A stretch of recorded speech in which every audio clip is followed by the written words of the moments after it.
અન્નદાન કરીએ, સુવર્ણ દાન કરીએ, પૈસાનું દાન કરીએ, પણ સ્ત્રીનું દાન કોણ કરે? જલારામ સિવાય કોઈ નહીં. જલે કાંડો હાથમાં ડાલી એ સોપ્યા સામે પગલે ચાલી આ વીરબાઈની હારે હાજા એ જોગી જતા ધારીને જલારામ જોગી તે તો મન સ્ત્રીનું દાન મારા બાપ જલારામ સિવાય કોઈ ન કરી શકે. આજ પણ તમે વીરપુરમાં જાઓ તો એ જ કઢી, આજ તમે જાઓ તો ત્યાં પણ રોટલો ચાલુ છે. એટલે જ આપણે કહીએ છીએ, જોયું જોયું રે જલિયાળ તારું ઝૂંપડું રે, જોયું જોયું રે જલિયાળ તારું ઝૂંપડું રે, જોયું જોયું રે જલિયાળ તારું ઝૂંપડું રે, જોયું જોયું રે જલિયાળ તારું ઝૂંપડું રે. ત્યાંથી વૈકુંઠ દેખાય ઘણું ઢોકળું રે, ત્યાંથી વૈકુંઠ દેખાય ઘણું ઢોકળું રે. જોયું જોયું રે જલિયાળ તારું ઝૂંપડું રે, જોયું જોયું રે જલિયાળ તારું ઝૂંપડું રે. નાના ઝૂંપડામાં રામ ધૂન થાય છે, જગાના ઝૂંપડામાં રામ ધૂન થાય છે. ત્યાંથી વૈકુંઠ દેખાય ઘણું ઢોકળું રે, ત્યાંથી વૈકુંઠ દેખાય ઘણું ઢોકળું રે. જોયું રે જલિયાળ તારું ઝૂંપડું રે, જોયું જોયું રે જલિયાળ તારું ઝૂંપડું રે. રોટલો ત્યાં પ્રભુ ઢોકળો છે. એવી જ રીતે અહીંયા પણ માં ચેહર લીંબચવાની કૃપાથી આપણા ભુવાજી દ્વારા અને તમામ સેવકો દ્વારા અહીંયા પણ ભોજન પ્રસાદી અપાય છે. રોજ સાંજે જે ભક્તો કથા સાંભળવા આવે, જે સેવક સમુદાય આવે, ગમે તેટલા પ્રમાણમાં આવે, ભોજન કરવાનું બપોર સાંજ અહીંયા પણ અન્નદાન થાય છે. ભૂખ્યાને ભોજન આ પાવન ભૂમિની અંદર થઈ રહ્યું છે. મારા બાપ કલ્પના તો કરો, બધાય ખરાબ હોય એવું નથી હોતું. કોક તો સાચો હોય ને. કોક વ્યક્તિ તો જીવનમાં એકાદ તો સત્યવાદી વ્યક્તિ હશે કે નહીં, અને એ અહીંયા આવશે અને અહીંયા માનો પ્રસાદ ગ્રહણ કરશે અને દિલથી આશીર્વાદ આપશે. એના પ્રતાપે આવા મોટા મોટા ધર્મ કાર્યો અમારા રઘુભાઈ ભુવાજી કરી રહ્યા છે. બાકી મેં પ્રથમ દિવસે જ આપને કહ્યું, એક સત્યનારાયણની કથા કરવી હોય તો એ 6 મહિના સુધી વ્યવસ્થા થઈ શકતી નથી. 6 મહિના થાય તો કહેવાનો મતલબ આ પાવન ભૂમિની અંદર અન્નનું દાન, ભૂખ્યાને ભોજન કરાવાય છે અને પ્રેમથી ભોજન અને ભજન બે થાય છે. હવે શિવ મહાપુરાણ અંતર્ગત ગઈકાલે આપણે શ્રવણ કરી હતી 12 જ્યોતિર્લિંગોની કથામાં પ્રથમ જ્યોતિર્લિંગ સોમનાથની કથા. પછી કથા આવે છે શ્રીશૈલમ મલ્લિકાર્જુન. આ મલ્લિકાર્જુનની કથા એ કાર્તિક અને ગણપતિ એ ભોળાનાથના બંને દીકરા છે. અને કાર્તિક સ્વામીએ જે તપસ્યા કરી અને એના બાદ ભોળાનાથ પ્રગટ થયા, એ કથા આવે મલ્લિકાર્જુનની. પણ હજુ તો ભોળાનાથ પરણ્યા જ નથી, તો એને સંતાન કઈ રીતે થાય? તો પહેલા આપણે કથા લઈશું શિવ વિવાહની.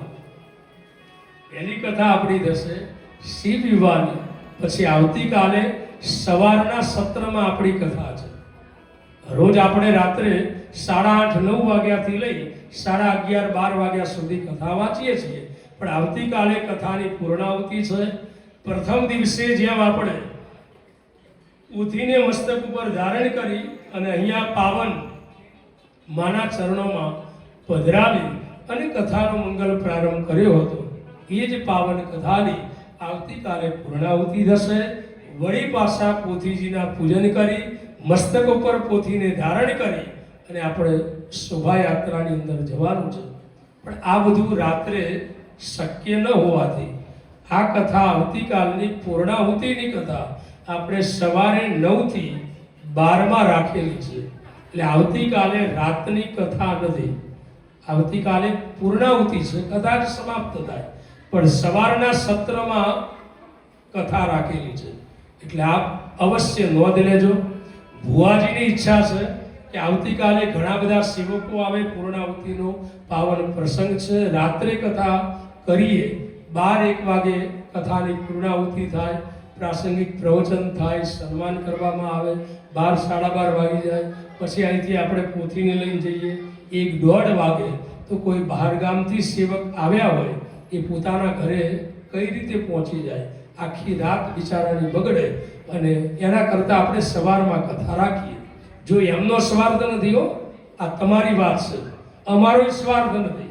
અમારે તો રાત્રે 12 વાગે કથા પૂરી થાય એટલે ઉપરના હોલમાં જઈને હોઈ જવાનું. જાઓ તમારે જ્યાં જવું હોય ત્યાં અને જ્યાં પહોંચો ત્યાં. ભુવાજીને શું છે, કથા પૂરી થાય પછી 12 જ ખાટલો નાખીને સૂવે છે અને નજીક ઘર છે. ઘર કેટલે દીવો ભળે એટલે એમનો સ્વાર્થ નથી. એ 5 મિનિટમાં પહોંચી જાય. પણ આપણા સેવક સમુદાયને અગવડ ન પડે, રાતનો ટાઈમ હોય, દૂર જવાનું હોય અને કદાચ પહોંચી ન શકે એટલે એમની ઈચ્છા છે કે સવારે આપણે કથા 9 વાગે રાખીએ, 12 વાગે કથા પૂરી થાય. અહીંયા જેટલા કથા શ્રવણ માટે આવ્યા હોય એ બધા જ માનો પ્રસાદ ગ્રહણ કરે અને પછી આપણે કથાને વિરામ આપીએ. તો આવતીકાલે આપણે સવારના સત્રમાં કથા રહેશે. ત્યારે 9 થી 12નું જે સત્ર છે એમાં આપણે 12 જ્યોતિર્લિંગોમાં 1 જ્યોતિર્લિંગની કથા સમાપ્ત થઈ. 11 જ્યોતિર્લિંગની કથા આવતીકાલે સવાર 9 વાગ્યાના સત્રમાં આપણે વાંચીશું. અત્યારે ભોળાનાથને આપણે સાથે મળી અને પહેલા પ્રસંગ દ્વારા અને પછી પ્રત્યક્ષ પાત્રો દ્વારા આપણે ઉજવીશું.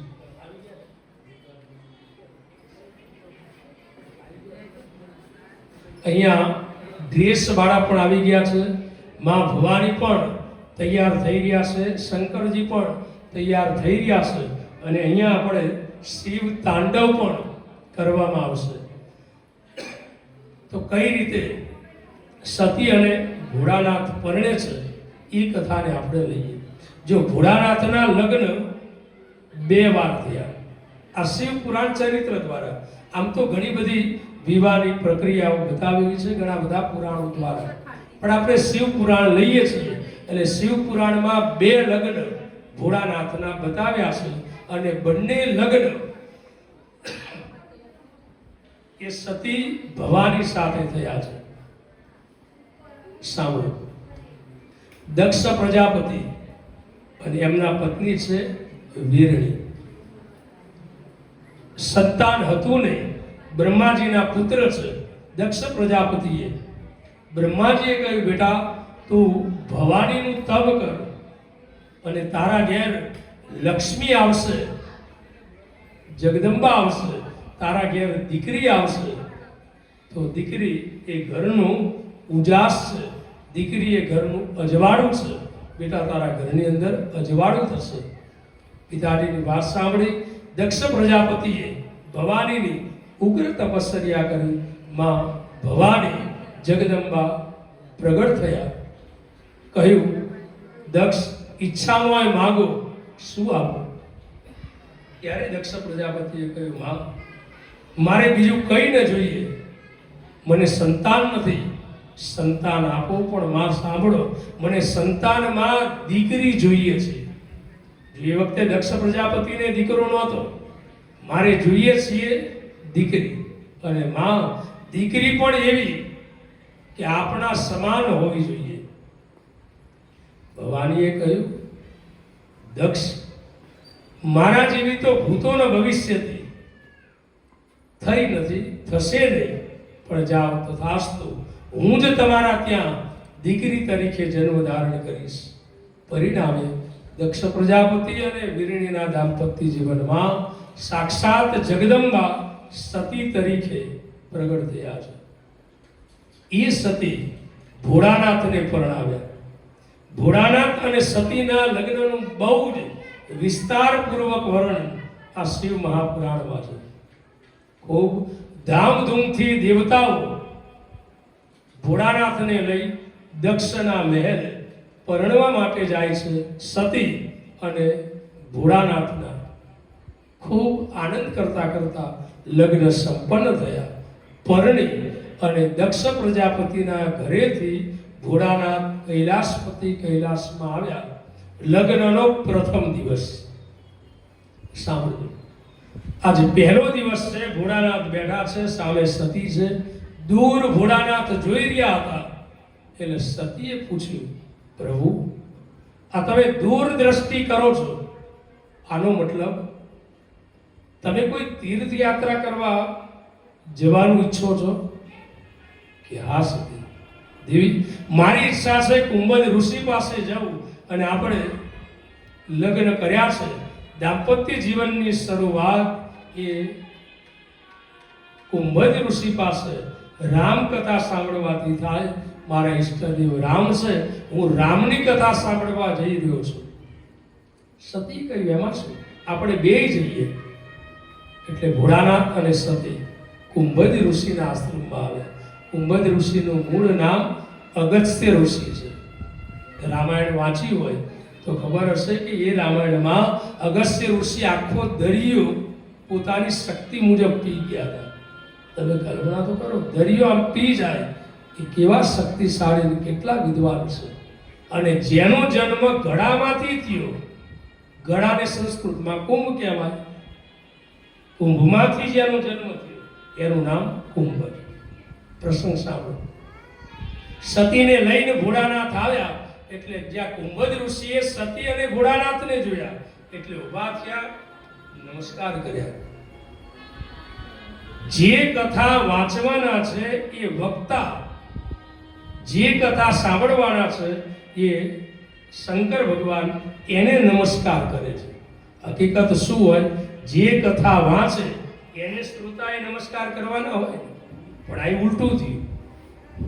શંકરજીને કુંભજ ઋષિ નમસ્કાર કરે છે. એનું કારણ એ હતું કે એની મહાનતા છે, એની ધૈર્યતા છે, એની સંસ્કારિતા છે, એટલે એને નમસ્કાર કર્યા.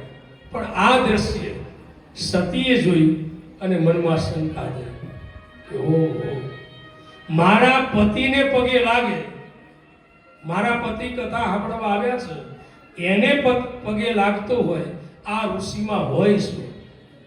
આની પાસે કથા સાંભળાય? મારા પતિને જોઈને ડરી જતો હોય, આની પાસે કથા ન સંભળાય. જો સતીએ અવળો અર્થ લીધો. શ્રોતા છે શંકર સાહેબ. શિવ મહાપુરાણમાં લખ્યું છે કે સાક્ષાત પશુપતિ ભોળાનાથ આ કથાનું રસપાન કરે છે. એટલે શિવ મહાપુરાણ એમ કહે છે કે જે વ્યક્તિ શિવ મહાપુરાણની કથા સાંભળે એ રુદ્રા એવન સંશય. જે શિવ મહાપુરાણની કથા સાંભળે એ માણસ નહીં, એ સાક્ષાત શિવ સમાન સમજો.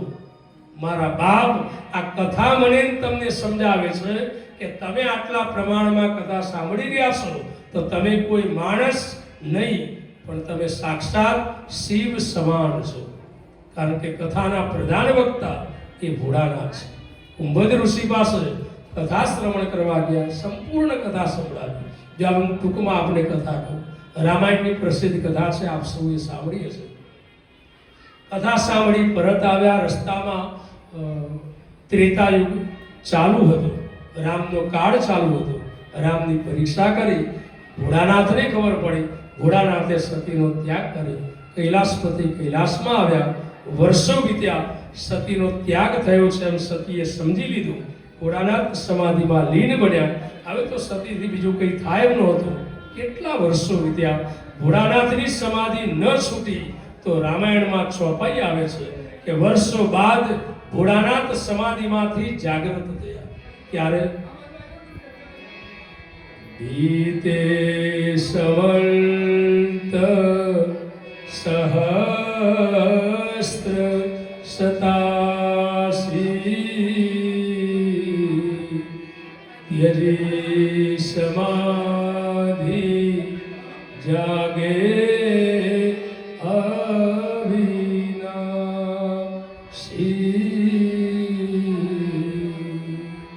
મારા બાપ 87,000 વર્ષ સમાપ્ત થયા અને ભોળાનાથની સમાધિ છૂટી અને 87,000 વર્ષની સમાધિ બાદ ભોળાનાથના મુખમાંથી શબ્દ નીકળ્યો શું? રામ રામ રામ શ્રી સીતારામ. શબ્દ કાને પડતા જ સતીને ખબર પડી કે ભોળાનાથ જાગે છે. દોડતા સતી જાય છે. જ્યાં ભોળાનાથને સતીને આવતા જોઈ, સાહેબ ધ્યાન આપજો, જે સતી છે, જે જગદંબા છે, એ સતીને બાજુમાં બેસવાનો અધિકાર હતો, જેને કહીએ છીએ અર્ધનારેશ્વર, જેને બાજુમાં બેસવાનો અધિકાર. પણ એ સતીએ રામનો દ્વેષ કર્યો, પરિણામે ભોળાનાથે એને આસન આપ્યું, પણ બાજુમાં નહીં, સન્મુખ. એટલે ચોપાઈ આવે છે, સન્મુખ શંકર આસન જય રામ જય જય રામ. સન્મુખ શંકર આસન શ્રી રામ જય રામ જય જય રામ. કસુ કથાશાલા શ્રી રામ જય રામ જય જય દક્ષ પ્રદેશ ભયે આરા. શ્રી રામ જય રામ જય જય. એ જ વખતે ભોળાનાથે સતીને સન્મુખ આસન આપ્યું. ભોળાનાથ સતીને એવી કોઈ રસપ્રદ કથાઓ કહે છે અને એમાં આકાશ માર્ગે દેવતાઓ, દક્ષ પ્રજાપતિ મોટો યજ્ઞ કરે છે. બધા જ દેશો દેશના રાજા, બ્રાહ્મણો, દેવતાઓને આમંત્રણ છે. સતી અને ભોળાનાથને આમંત્રણ નહોતું આપ્યું. સતી ભોળાનાથ થઈ ગયા. આકાશ માર્ગે દેવતાઓને જતા જોઈ સતીએ પૂછ્યું, પ્રભુ, આટલા દેવતાઓ આ બધા ક્યાં જાય છે? આખું આકાશ વિમાનથી ભરેલું છે અને આ બધા જો પ્રભુ ઉત્તર દિશામાં જતા હોય તો ઉત્તર દિશા તો મારું પિયર છે. શું પ્રભુ, આ ઉત્તર દિશામાં કોઈ યજ્ઞ કરે છે અને યજ્ઞ કરતો હોય તો શું તમને આમંત્રણ નથી આપ્યું? અને પ્રભુ આમંત્રણ આપ્યું હોય તો તમે શું જવાનું ભૂલી ગયા છો? પ્રભુ આપણને કહો. ભોળાનાથે દિલથી કીધું, સત્ય સમજાવ્યું કે જો દેવી, તમારા પિતાજી જ યજ્ઞ કરે છે અને તમારા પિતાજી મને તમને આમંત્રણ નથી આપતા. અમારે કંઈક નાનકડું એવું મંદુક થયું છે, ગેરસમજ ઊભી થઈ છે. એટલે તમારા પિતાજી યજ્ઞ કરે છે પણ મારો વિરોધ કરવા માંગે. અને જ્યાં પિયરની વાત આવી, સતીનો હૈયો હાથ ધરે. સતીએ કહ્યું, આપ ન જાઓ તો વાંધો નહીં, પણ મને રજા આપો. એટલે જ આપણે કહીએ છીએ કે બહેનોને પિયર બહુ વાલું હોય. બહુ વાલાની ક્યાં વાત કરો છો? આપણામાં તો એક કહેવત છે કે પિયરનું કૂતરુંય વાલું હોય. પિયરમાં શેરીમાં કૂતરું રહેતું હોય ને એ જો ગામમાં મળી જાય ને તો કૂતરાને એમ કંપોડતા હોય. એમાંય પ્રેમ આવે. અને તમે જોડો લગ્ન કરો ને, લગ્ન કરી અને પતિના ઘરે જાઓ 25 વર્ષ સુધી, લગ્ન બાદ 25 વર્ષ સુધી તમારા પતિ તમને ખૂબ સાચવે, તમારી બધી જ ઈચ્છાઓ પૂર્ણ કરે. અને એવી સ્ત્રી પણ લગ્નના 25 વર્ષ પછી પતિના ઘરનું ખાતી હોય, પતિના ઘરે રહેતી હોય, એ સ્ત્રી પણ આમ બહાર નીકળે અને એમાં ઠેસ વાગે તો પતિ ના ઘરનું ખાય છે છતાંય બહેનોના મોઢામાંથી શબ્દ નીકળે, ખમ્મા મારા વીરને. તો યાદ કોણ આવે? ભાઈ આવે. કોઈ બહેને કીધું ખમ્મા મારા ધણીને, ખમ્મા મારા પતિને. એ ના કહેવાય. ખમ્મા મારા વીરને પિયરનું તો કૂતરું વાળું હોય. આ તો સાક્ષાત જગદંબા છે, ભવાની છે. જ્યાં સતીને પિયરની વાત સાંભળી 4 ગણોની સાથે ભોળાનાથ મોકલે છે. બહુ અદ્ભુત કથા છે, પણ આપણે ટાઈમને પણ કેન્દ્રમાં રાખીએ. ટૂંકમાં કહું કે ભોળાનાથ સતીની સાથે નથી જતા. 4 ગણોને લઈ ભોળાનાથે સતીને વિદાય આપી. માં અને સતી મળે છે. છેલ્લે માએ એમ કીધું, બેટા તું યજ્ઞમાં એક આંટો મારી આવ, પછી આપણે માં અને દીકરી શાંતિથી સુખ દુઃખની વાતો કરીશું. હવે માને ક્યાં ખબર હતી કે આ છેલ્લી મુલાકાત છે. સાહેબ ધ્યાન આપજો, ક્યારે પહેલી મુલાકાત અને ક્યારે છેલ્લી મુલાકાત એ કોઈને ખબર હોતી નથી. ન જાણ્યું જાનકી નાથે સવારે શું થવાનું છે 1 મિનિટની ખબર નથી. કાલની ક્યાં વાત કરો છો? અહીંથી કથા વાંચીને આપણે ઘરે પહોંચીએ કેમ એનું ઠેકાણું નથી. ઘડી ભર કી ખબર નહીં, કરે કલ કી બાત. 1 મિનિટની ખબર નથી હોતી. એટલે સાહેબ જેટલું જીવન પરમાત્માએ આપ્યું છે એટલું જીવન આનંદથી જીવી લેજો, મોજથી જીવી લેજો. અને સગાવાલા કુટુંબના સાથે અબોલા હોય, ન બોલતા હોય તો ક્યારે જિંદગી સમાપ્ત થશે.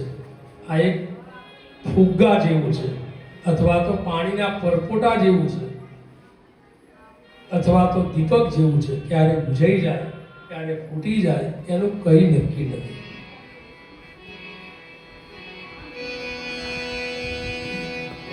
એક બીજ શ્વાસ તારી દોરી તૂટવાની, પ્રભુ પાસે જઈને બંદા માગું મહેરબાની, માગું મહેરબાની, માગું મહેરબાની. કાયા રે રાણી તારી કાગળની કોથળી ફૂલાઈને રે એ તો પવન ભલે કાળેના ઝપાટામાં એ તો ફૂટવાની, પ્રભુ પાસે જઈને વંદા માગું મહેરબાની, માગું મહેરબાની. અને સાહેબ અમુક માણસ તો એવા હોય કે જાણે એનો જન્મ જ રિહાવા માટે થયો હોય. અમુક વ્યક્તિ તો રિહાવા માટે આમ બાણું હોતા હોય, લગ્નની રાહ જોઈ દે કે એના ઘેર લગ્ન આવે પછી વાંધો પાડવો છે. અને તમે જોજો, ધ્યાન આપજો, લગ્નમાં પ્રસંગમાં રિહાવા માટે મોટા ભાગમાં કોઈ જો રિહાતું હોય તો બાપાના કુટુંબનું જ, પિતાના કુટુંબનું જ રિહાય. કાકા હોય, દાદા હોય, એ જ. માના પક્ષનું કોઈ રિહાતું નથી. નાના ના રિહાય, નાની ના રિહાય, માસી ના રિહાય, ફુવારી એમ બેઠા હોય. ફુવાને બહુ હાચવું પડે ત્યારે રિહાય ને. એને ફોટો ના પડાયો હોય તો એ રિહાય કે મને ફોટાનું કીધું જ નહીં. એટલે ડાયા માણસ હોય, અમુક લગ્ન હોય ને ત્યારે બધાને ફોટા પાડવા આગળ લાવવા. અને તમે જો આ બહુ સત્ય છે, તમને સમજાય કે ના સમજાય, કોઈના ઘેર લગ્ન હોય અને લગ્ન સમાપ્ત થાય ને પછી અઠવાડિયે 10 દાડે મહિને આપણે આના ઘેર જઈએ, પછી ઓલા ભાઈ કે તમે લગ્નમાં આવ્યા હતા નહીં? આપણે કે આવ્યા હતા ને, તો કે ઓલો આલ્બમ છે જો. સાચું બોલજો, આલ્બમ હું એક ફોટાનું પાનું આમ ઉકેલતા હોય, સાચું બોલજો, એમાં આપણે આપણો જ ફોટો હોતીએ છીએ કે નહીં, કે હું ક્યાં દેખાઉં છું. અને જો છે ખુદી એક ફોટો ના આવે તો આલ્બમ ધીરે કરીને આપી કે ઠીક છે, ફોટા વાળો ઠીક હતો. અને એમાં જો પોતાનો ફોટો દેખાય તો નિરખીને જોઈએ કે આ ફોટા વાળો બહુ સારો હતો. કેટલામાં આલ્બમ કરાયો? પછી ભાવ વગેરે પૂછે. આ બિલકુલ સત્ય છે. ખેર, પણ આ સતીએ જ્યાં યજ્ઞમાં જોયું, બધાના સ્થાન હતા, જ્યાં ભોળાનાથનું સ્થાન ન જોયું, પોતાના શરીરમાંથી યોગાગ્નિ કાઢી અને સતીએ પોતાના બાપના યજ્ઞની અંદર દેહ બાળીને ભસ્મ કર્યો. સતીએ યજ્ઞ કુંડમાં દેહ બાળ્યો નથી. આહુતિ જે આપવાની હતી ને એમાં સતી નથી કૂદ્યા. પોતાના યોગ શક્તિ દ્વારા દેહ બાળીને ભસ્મ કર્યો. અંત સમયે વિષ્ણુ ભગવાનને યાદ કર્યા. સાહેબ ધ્યાન આપજો, સતીના પતિ છે ભોળાનાથ, પણ અંત સમયે સતીએ મનમાં વિચાર કર્યો કે મારા પતિ જેનું ચિંતન કરે એ વિષ્ણુને હું યાદ કરીને કહું કે હવે તો મને જન્મ એના ઘેર આવજે કે મારા પતિનું અપમાન ન કરે, પણ મારા પતિને સન્માન આપે અને પોતાના મસ્તક ઉપર ધારણ કરે. હે વિષ્ણુ પરમાત્મા, હે નારાયણ, હવે હું હિમાલય અને મેનાના ત્યાં જન્મ ધારણ કરું, જેથી મારા પતિને હિમાલય મેના પોતાના મસ્તક ઉપર ધારણ કરે. આ બાજુ જ્યાં સતીનો દેહ બાળી અને ભસ્મ થયો દ્રશ્ય જોયું, બધા જ દોડતા ગણો ભોળાનાથની પાસે ગયા. ભોળાનાથે જટા પછાડી ક્રોધ કર્યો, વીરભદ્રગણ ઉત્પન્ન કર્યો. વીરભદ્રગણ દોડવા લાગ્યો, અનેક અસુરોને તો મારે છે પણ દેવતાઓને પણ મારવા લાગ્યો. દક્ષ પ્રજાપતિનું ધરથી મસ્તક અલગ કર્યું. એ મસ્તકની જગ્યાએ બોકડાનું મસ્તક ચોંટાડ્યું અને પછી એ સજીવન થયો. અધૂરો યજ્ઞ ધીમે ધીમે ચાલુ કરવામાં આવ્યો, પણ સતીનું અડધું ભરેલું શરીર લઈ અને ભોળાનાથ પૂરી પૃથ્વી ઉપર ફરે છે. અને આજ જે ભોળાનાથ સતીનું અડધું ભરેલું શરીર લઈ અને જે તાંડવ નૃત્ય કરે છે, અદ્ભુત નૃત્ય છે. આ નૃત્યને પ્રત્યક્ષ પાત્રો દ્વારા ભજવવા માટે અમારા કલાકાર શ્રી પણ અહીંયા આવ્યા છે.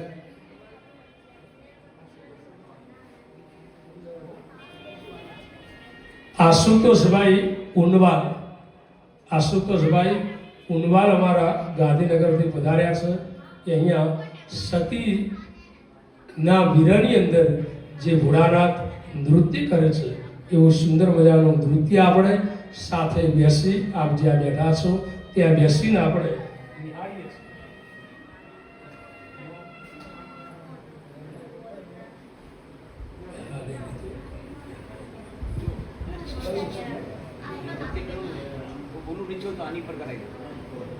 ના ભાઈ, એના કરતા ત્યાં એ કરી દીધું.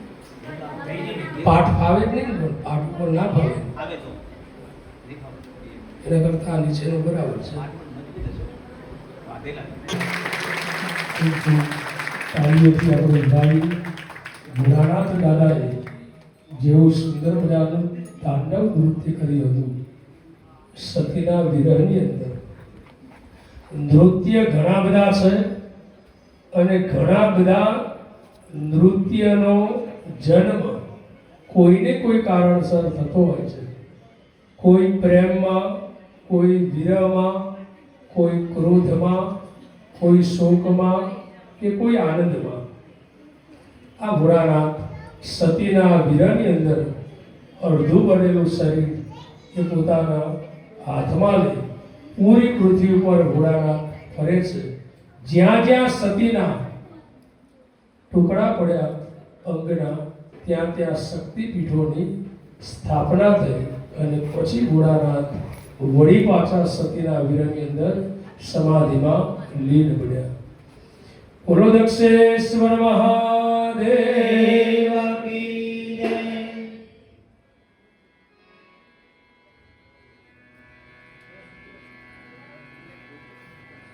શંભો શરણે પડી માગો ઘડી ઘડી કષ્ટ આપો દયા કરી આપો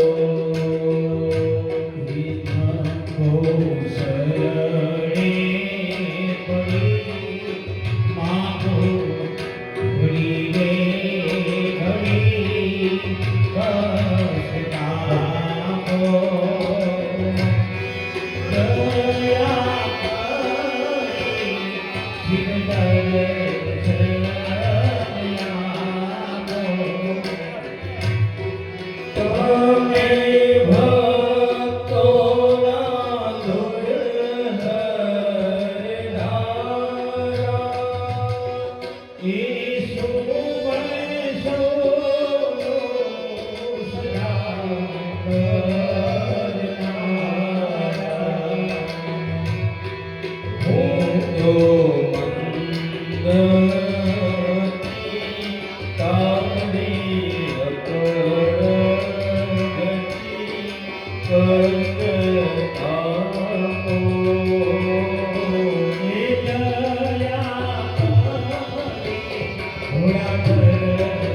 કરવામાં આવ્યું.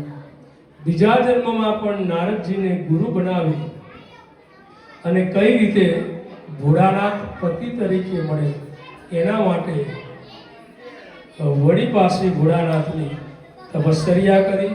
આ બાજુ પાર્વતીમાં સમાધિમાં લીન છે, આ બાજુ ભોળાનાથ પણ સમાધિમાં લીન છે. અને તારકાસુર નામનો અસુર એનો ત્રાસ વધ્યો. આથી દેવતાઓ બ્રહ્માજીને વિનંતી કરે કે આપ કંઈ કરો. બ્રહ્માજી કહે એને જ મારું તપ કર્યું હતું અને વરદાન મેળવ્યું હતું કે ભોળાનાથના પુત્રના હાથે મારું મૃત્યુ થાય. તારકાસુરને એમ કે હવે ભોળાનાથ ક્યાં પરણવાના છે, ક્યાં એને સંતાન થવાનું છે, પણ મૃત્યુ કઈ ને કઈ કારણ શોધે છે. હવે તો ત્યારે જ તારકાસુરના ત્રાસમાંથી આપણે મુક્ત થઈએ જ્યારે ભોળાનાથ જાગે સમાધિમાંથી અને પરણે. તો ઘણા પ્રયત્નો કર્યા, ભોળાનાથ સમાધિમાંથી જાગૃત ન થયા. અંતે કામદેવ આવ્યો, સંમોહન બાણ માર્યું, મૂળ બે નેત્ર એવું ઉઘડવાની જગ્યાએ બ્રહ્મરંધ્રમાંથી ત્રીજું નેત્ર ઉઘડ્યું અને ઉઘડતાની સાથે જ કામદેવ બળીને ભસ્મ થયો. એની પત્ની રતિ આવી વિનંતી કરી, પ્રભુ નાગેન્દ્ર હારા યત્રિલોચનાય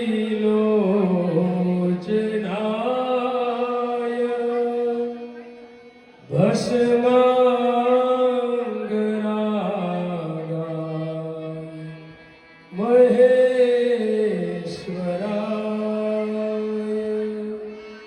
નિત્યાય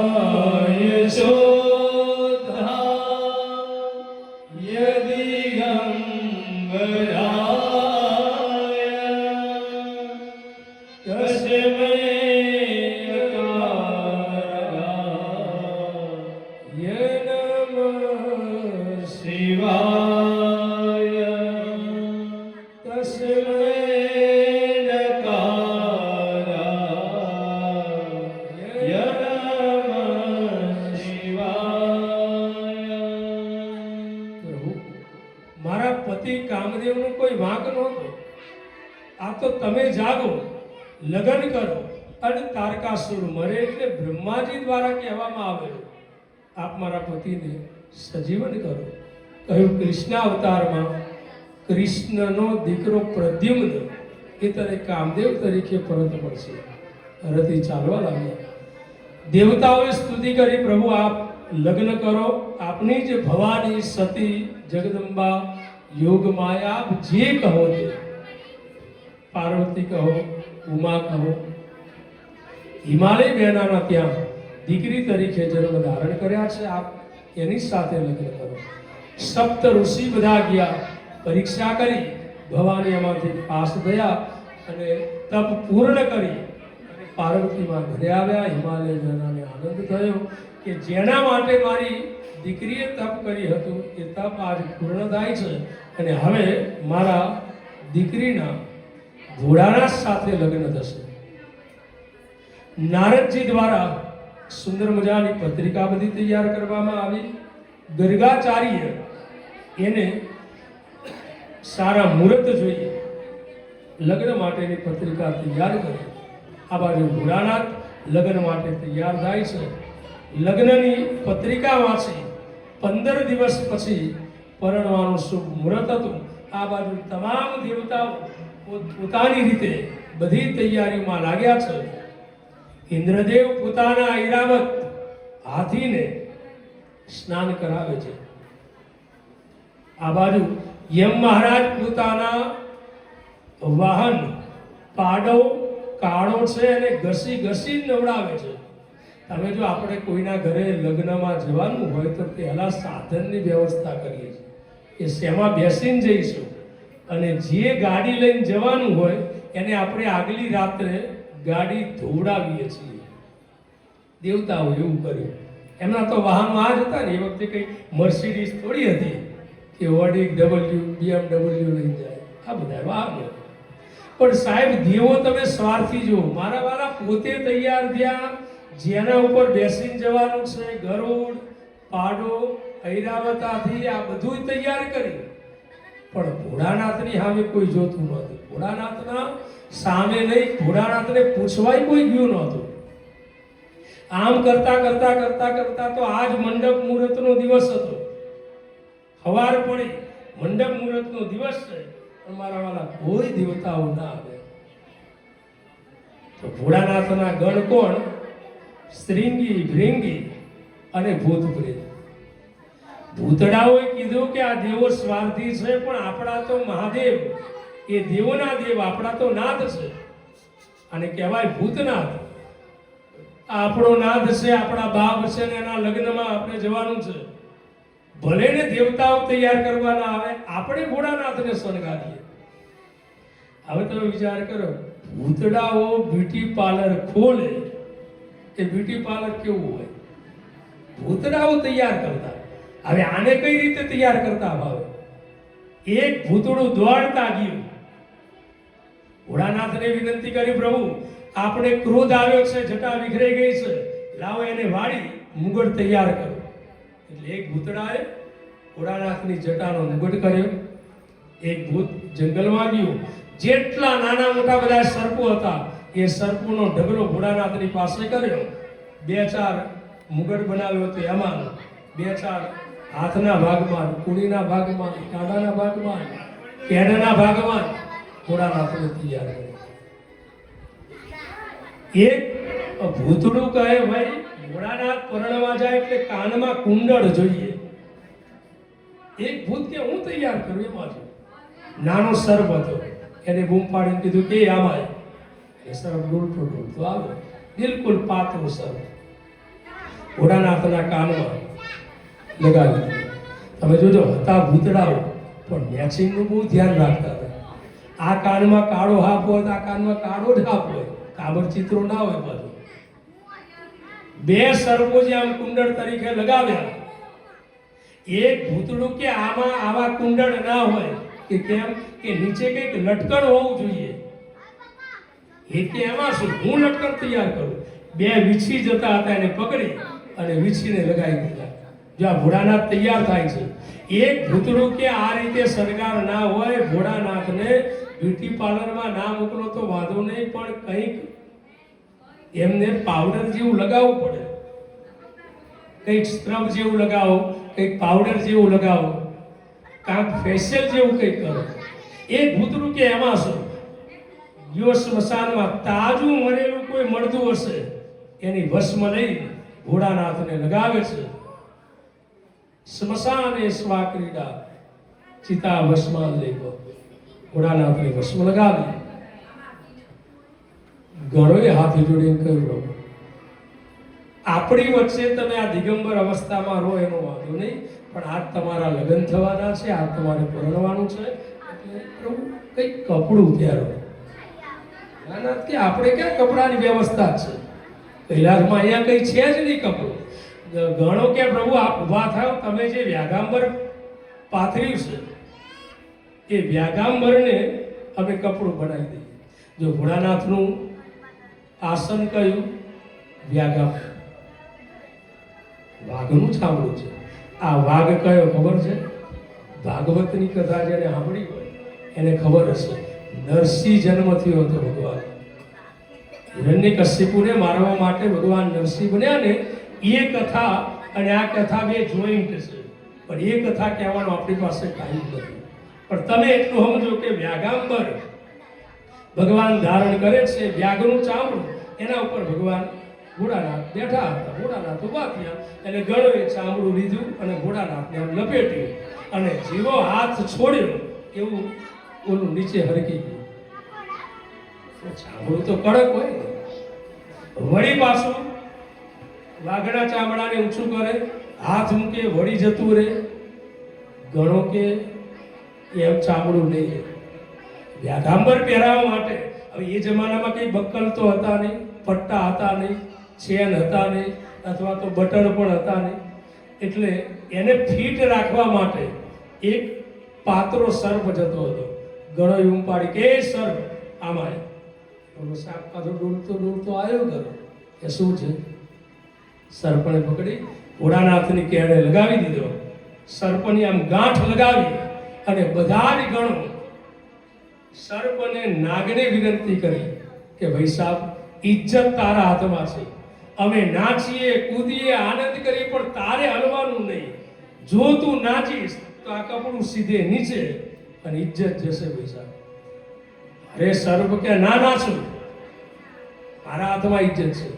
અને જ્યાં ભોળાનાથનો શણગાર તૈયાર થયો, દેવતાઓ આજ લગ્નનો દિવસ હતો, આ બાજુ દેવતાઓ તૈયાર થયા. જ્યાં કૈલાસપતિના સ્થાને આવ્યા અને જ્યાં ભોળાનાથને આ વેશમાં જોયા અને બધા જ દેવતાઓ ઉદાસ થઈ ગયા. તો હે ભાઈ, આ દેવતાઓ ઉદાસ કેમ થયા છે? આને શું ફેર પડે?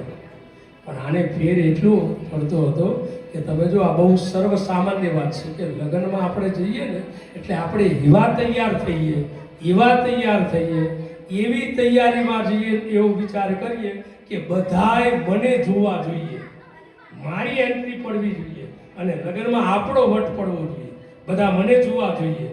આવા વિચારમાં એકબીજા સામે કોઈ જોતું નથી. બધાને એમ હોય મને જોવે, મને જોવે. હવે તમે વિચાર કરો, તમે બહુ મોંઘી હોટલમાં રિસેપ્શન રાખ્યું હોય, મોંઘા કપડાં પહેરીને તમે ગયા હોય અને એમાં કોઈ તૂટેલું ફૂટેલું અથવા તો ફાટેલો શર્ટ પહેરીને આવ્યો હોય, ફાટેલું પેન્ટ પહેરીને આવ્યું હોય, તો બધાની નજર એના ઉપર જાય કે નહીં? દેવતાઓ વિચાર કરો કે આપણે આટલા સુંદર મજાના લાગીએ છીએ, તૈયાર થયા, આવા વેશમાં ભોળાનાથ જશે તો કોઈ આપણા હામુય નહીં જોવે. આપણે તો મહેનત પાણીમાં જાય એટલે ઉદાસ થયા. આ સિદ્ધાંત છે. માણસને દરેકને શોખ હોય, હું તૈયાર એવો થયો કે લોકો બધા મારા જ હામું જોયા કરે.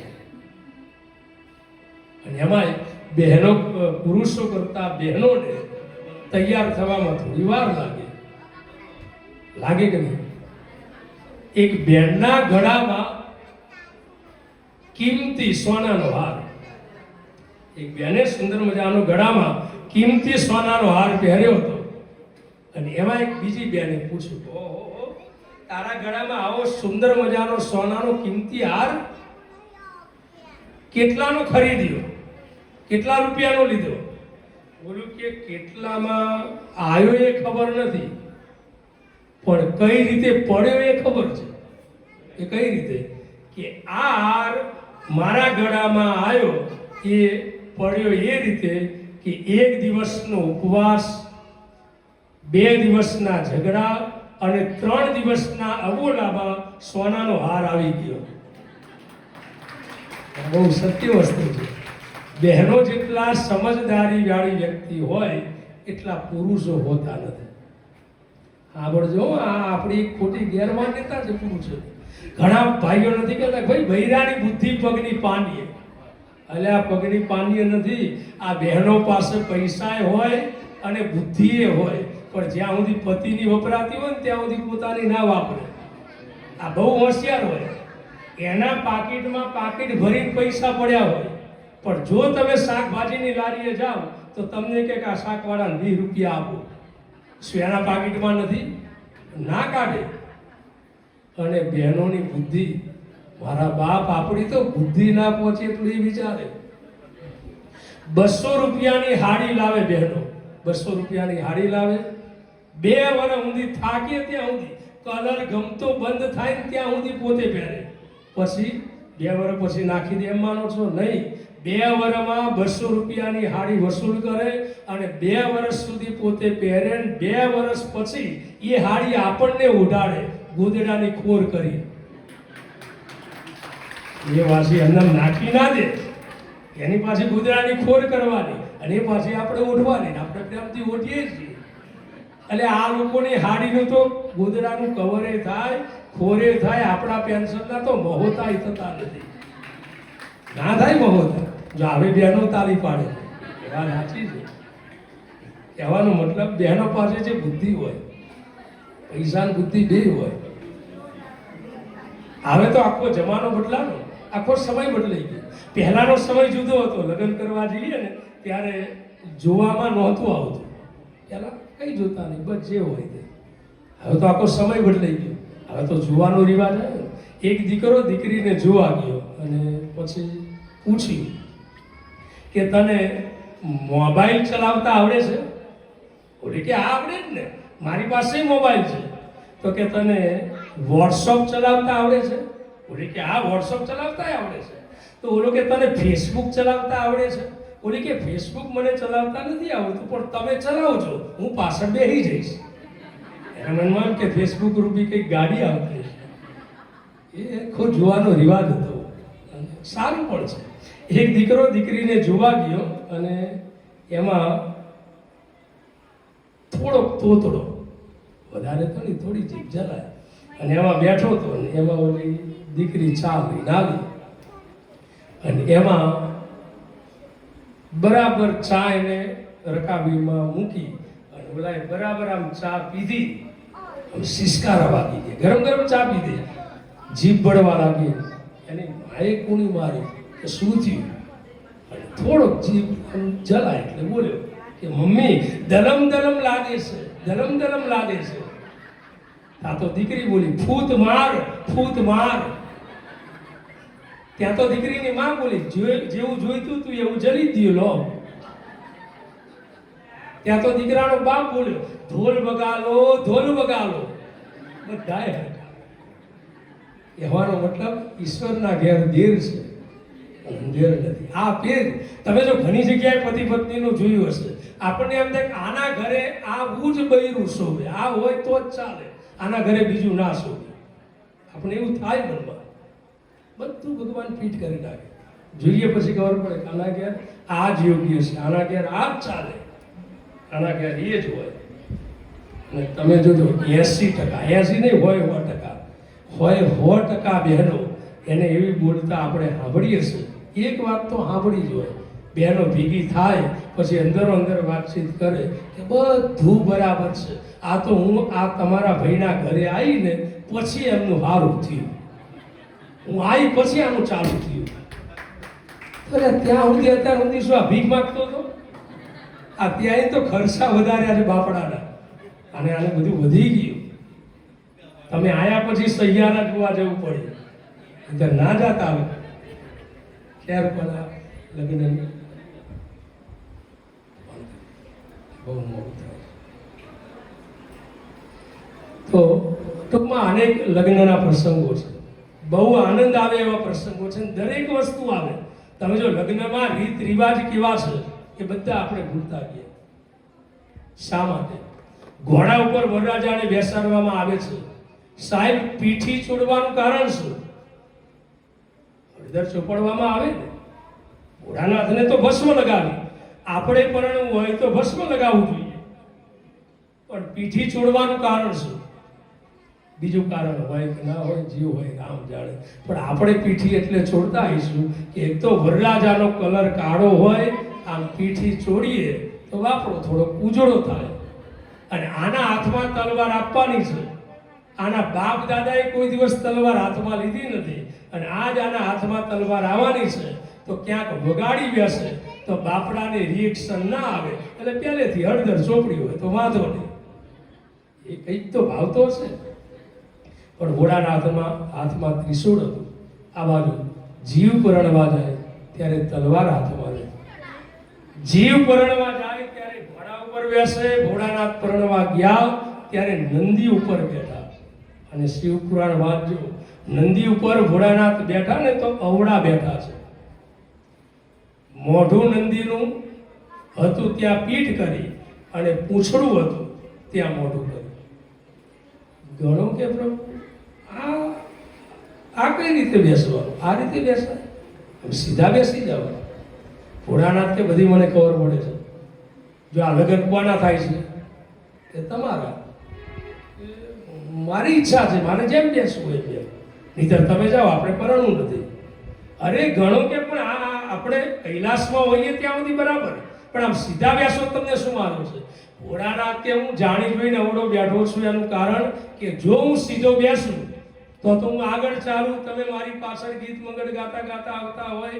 હવે કોણ મારી જાનમાં આવ્યું મને શી ખબર પડે? એના કરતાં આવડો બેહી જવું એટલે મને ખબર પડે કે કોણ મારી જાનમાં આવ્યું. પછી મારે કોકના ઘેર જવું ના જવું એ મને ખબર પડે ને. એટલે ભોળાનાથ અવળા બેઠા વિનોદ કરતા કરતા ભોળાનાથની જાન નીકળે છે. આ બાજુ આગળ દેવતાઓએ નક્કી કર્યું કે આવો વેશ ભોળાનાથનો જોશે તો લગ્નની વાત તો દૂર રહી, પણ હિમાલય વાળા પાણીનો ભાવ નહીં પૂછે. એના કરતા એક કામ કરો, વરરાજાને છેલ્લે રાખો, આપણે આગળ જઈએ. જો ત્યારથી રિવાજ ચાલુ થયો, વરરાજાની જે બગી હોય, ઘોડો હોય ને ત્યારે છેલ્લે હોય, જાની આગળ હોય. મેં અગાઉ ના કીધું આ સમાજ છે, સુખમાં આગળ હોય, દુઃખમાં પાછળ હોય. જાન લઈને જતા હોય એટલે વરરાજા પાછળ હોય, જાનૈયા આગળ ગાતા હોય. આનંદનો દિવસ છે. હગાવાલા આગળ ગયા અને મરણ આવે ત્યારે નનામી આગળ જાય અને પાછળ રામ બોલો ભાઈ, રામ રામ બોલો ભાઈ. દુઃખ આવ્યું ને હગાવાલા પાછળ. બિલકુલ સત્ય છે. આ મારી તમારી નજર સામે રાખો. વરરાજા ભોળાનાથને જોઈ બધા દેવતાઓ આગળ ગયા અને જ્યાં દેવતાઓ આગળ ગયા ત્યાં તો નંદીએ ભોળાનાથને કહ્યું, પ્રભુ આ દેવો બધા દોડીને જાય છે, તમે કહેતા હો તો દોડીને આગળ જતો રહો. ભોળાનાથ કે નહીં, શાંતિ રાખ. ગણોને ભોળાનાથે કીધું કે મને એવું લાગે છે કે આપણી જાનની, આપણા પરિવારની સંખ્યા ઓછી લાગે છે, એટલે આ દેવોને શરમ આવે છે. ભોળાનાથે શ્રીંગી ભૃંગીને કહ્યું કે કામ કરો તો જાઓ, સાગમતે આપણા વાળાને આમંત્રણ આપો. ભોળાનાથને જોઈ અને ગણો કે પ્રભુ આપણા વાળાને કંકોત્રી લખવામાં નથી આવી. ભોળાનાથ કે આપણા વાળાને કોઈ કંકોત્રી લખે જ નહીં. ભોળાનાથના ગણ કોણ? ભૂત અને પ્રેત. આપણા ઘેર લગ્ન થાય તો આપણે ગણપતિને કંકોત્રી લખીએ, માતાજીને કંકોત્રી લખીએ, પણ કોઈએ ભૂતડાને કંકોત્રી લખી કે હે ભૂતદેવ સપરિવાર સાથે મારા ઘેર લગ્નમાં આવજો. ભોળાનાથ કે આપણા વાળાને આમંત્રણની જરૂર નહીં, જાઓ મંત્ર શક્તિનો પ્રયોગ કરો અને એકલા ભારત ભૂમિના નહીં, વિશ્વની ભૂમિના જેટલા બધા ભૂત પ્રેત હોય એ બધાય સાગમતે આવે. અને સાહેબ ક્યારેક આ શિવ મહાપુરાણ વાંચજો, આમાં લખેલું છે કે પૂરી દુનિયાના તમામ ભૂત પ્રેતો આવ્યા છે. અને ભૂત પ્રેતો આવતા જ ગયા, કૈલાસ એ ધીમે ધીમે ભરાતો ગયો. પાછા વિનય હતા ભૂતો પ્રેતો જેવા તેવા નહીં. ભોળાનાથ બેઠા હોય ને એટલે પહેલા ભોળાનાથને આમ પગે લાગે અને પછી શાંતિથી બેસે. ગોળ ગોળ કુંડાળાની અંદર ભૂતડાઓ હતા અને વચ્ચે ભૂતનાથ. તનુ છાલ બ્યાલ વિશાલ ભૂષણ. ભોળાનાથની જાનનું વર્ણન કરતા કહે છે કેટલા બધા ભૂત પ્રેતો આવ્યા કે ઘણા ભૂતને તો મસ્તક જ નહોતા, ઘણાને હાથ નહોતા, ઘણાને પગ નહોતા અને ઘણાના શરીરમાં મસ્તક સિવાય બીજું કંઈ નહોતું. ઘણાના પગ અવળા હતા, ઘણાના હાથ અવળા હતા. ઘણા ભૂત તો પોતાનું જ માથું હાથમાં લઈને ફરતો. ઘણાને આંખ નહીં, ઘણાને આંખ આગળની સાઈડ તો ઘણાને આંખ પાછળની સાઈડ. ચિત્ર વિચિત્ર એ ભૂત પ્રેત હતા. અને પાછા બધાય ભૂતડાઓ ગાણા ગાતા. કોઈ ભૂત અલગ અલગ અવાજમાં, કોઈ સુવરના અવાજમાં ગાય, કોઈ ગધેડાના અવાજમાં ગાય, કોઈ ભૂંડના અવાજમાં ગાય, કોઈ ચકલીના અવાજમાં ગાય, કોઈ મોરના અવાજમાં ગાય. હવે તમે વિચાર કરો, આ બધાયના અવાજો એક સાથે ભેગા થાય કેવું સુંદર વાતાવરણ લાગતું હશે. પાછા ચોપીએ નહીં, ભોળાનાથના ગાણા ગાય. પાછા ગાણાય કેવા ગૌ ભોળાનાથ ગાતા હતા. ભોળાનાથનું ગાવું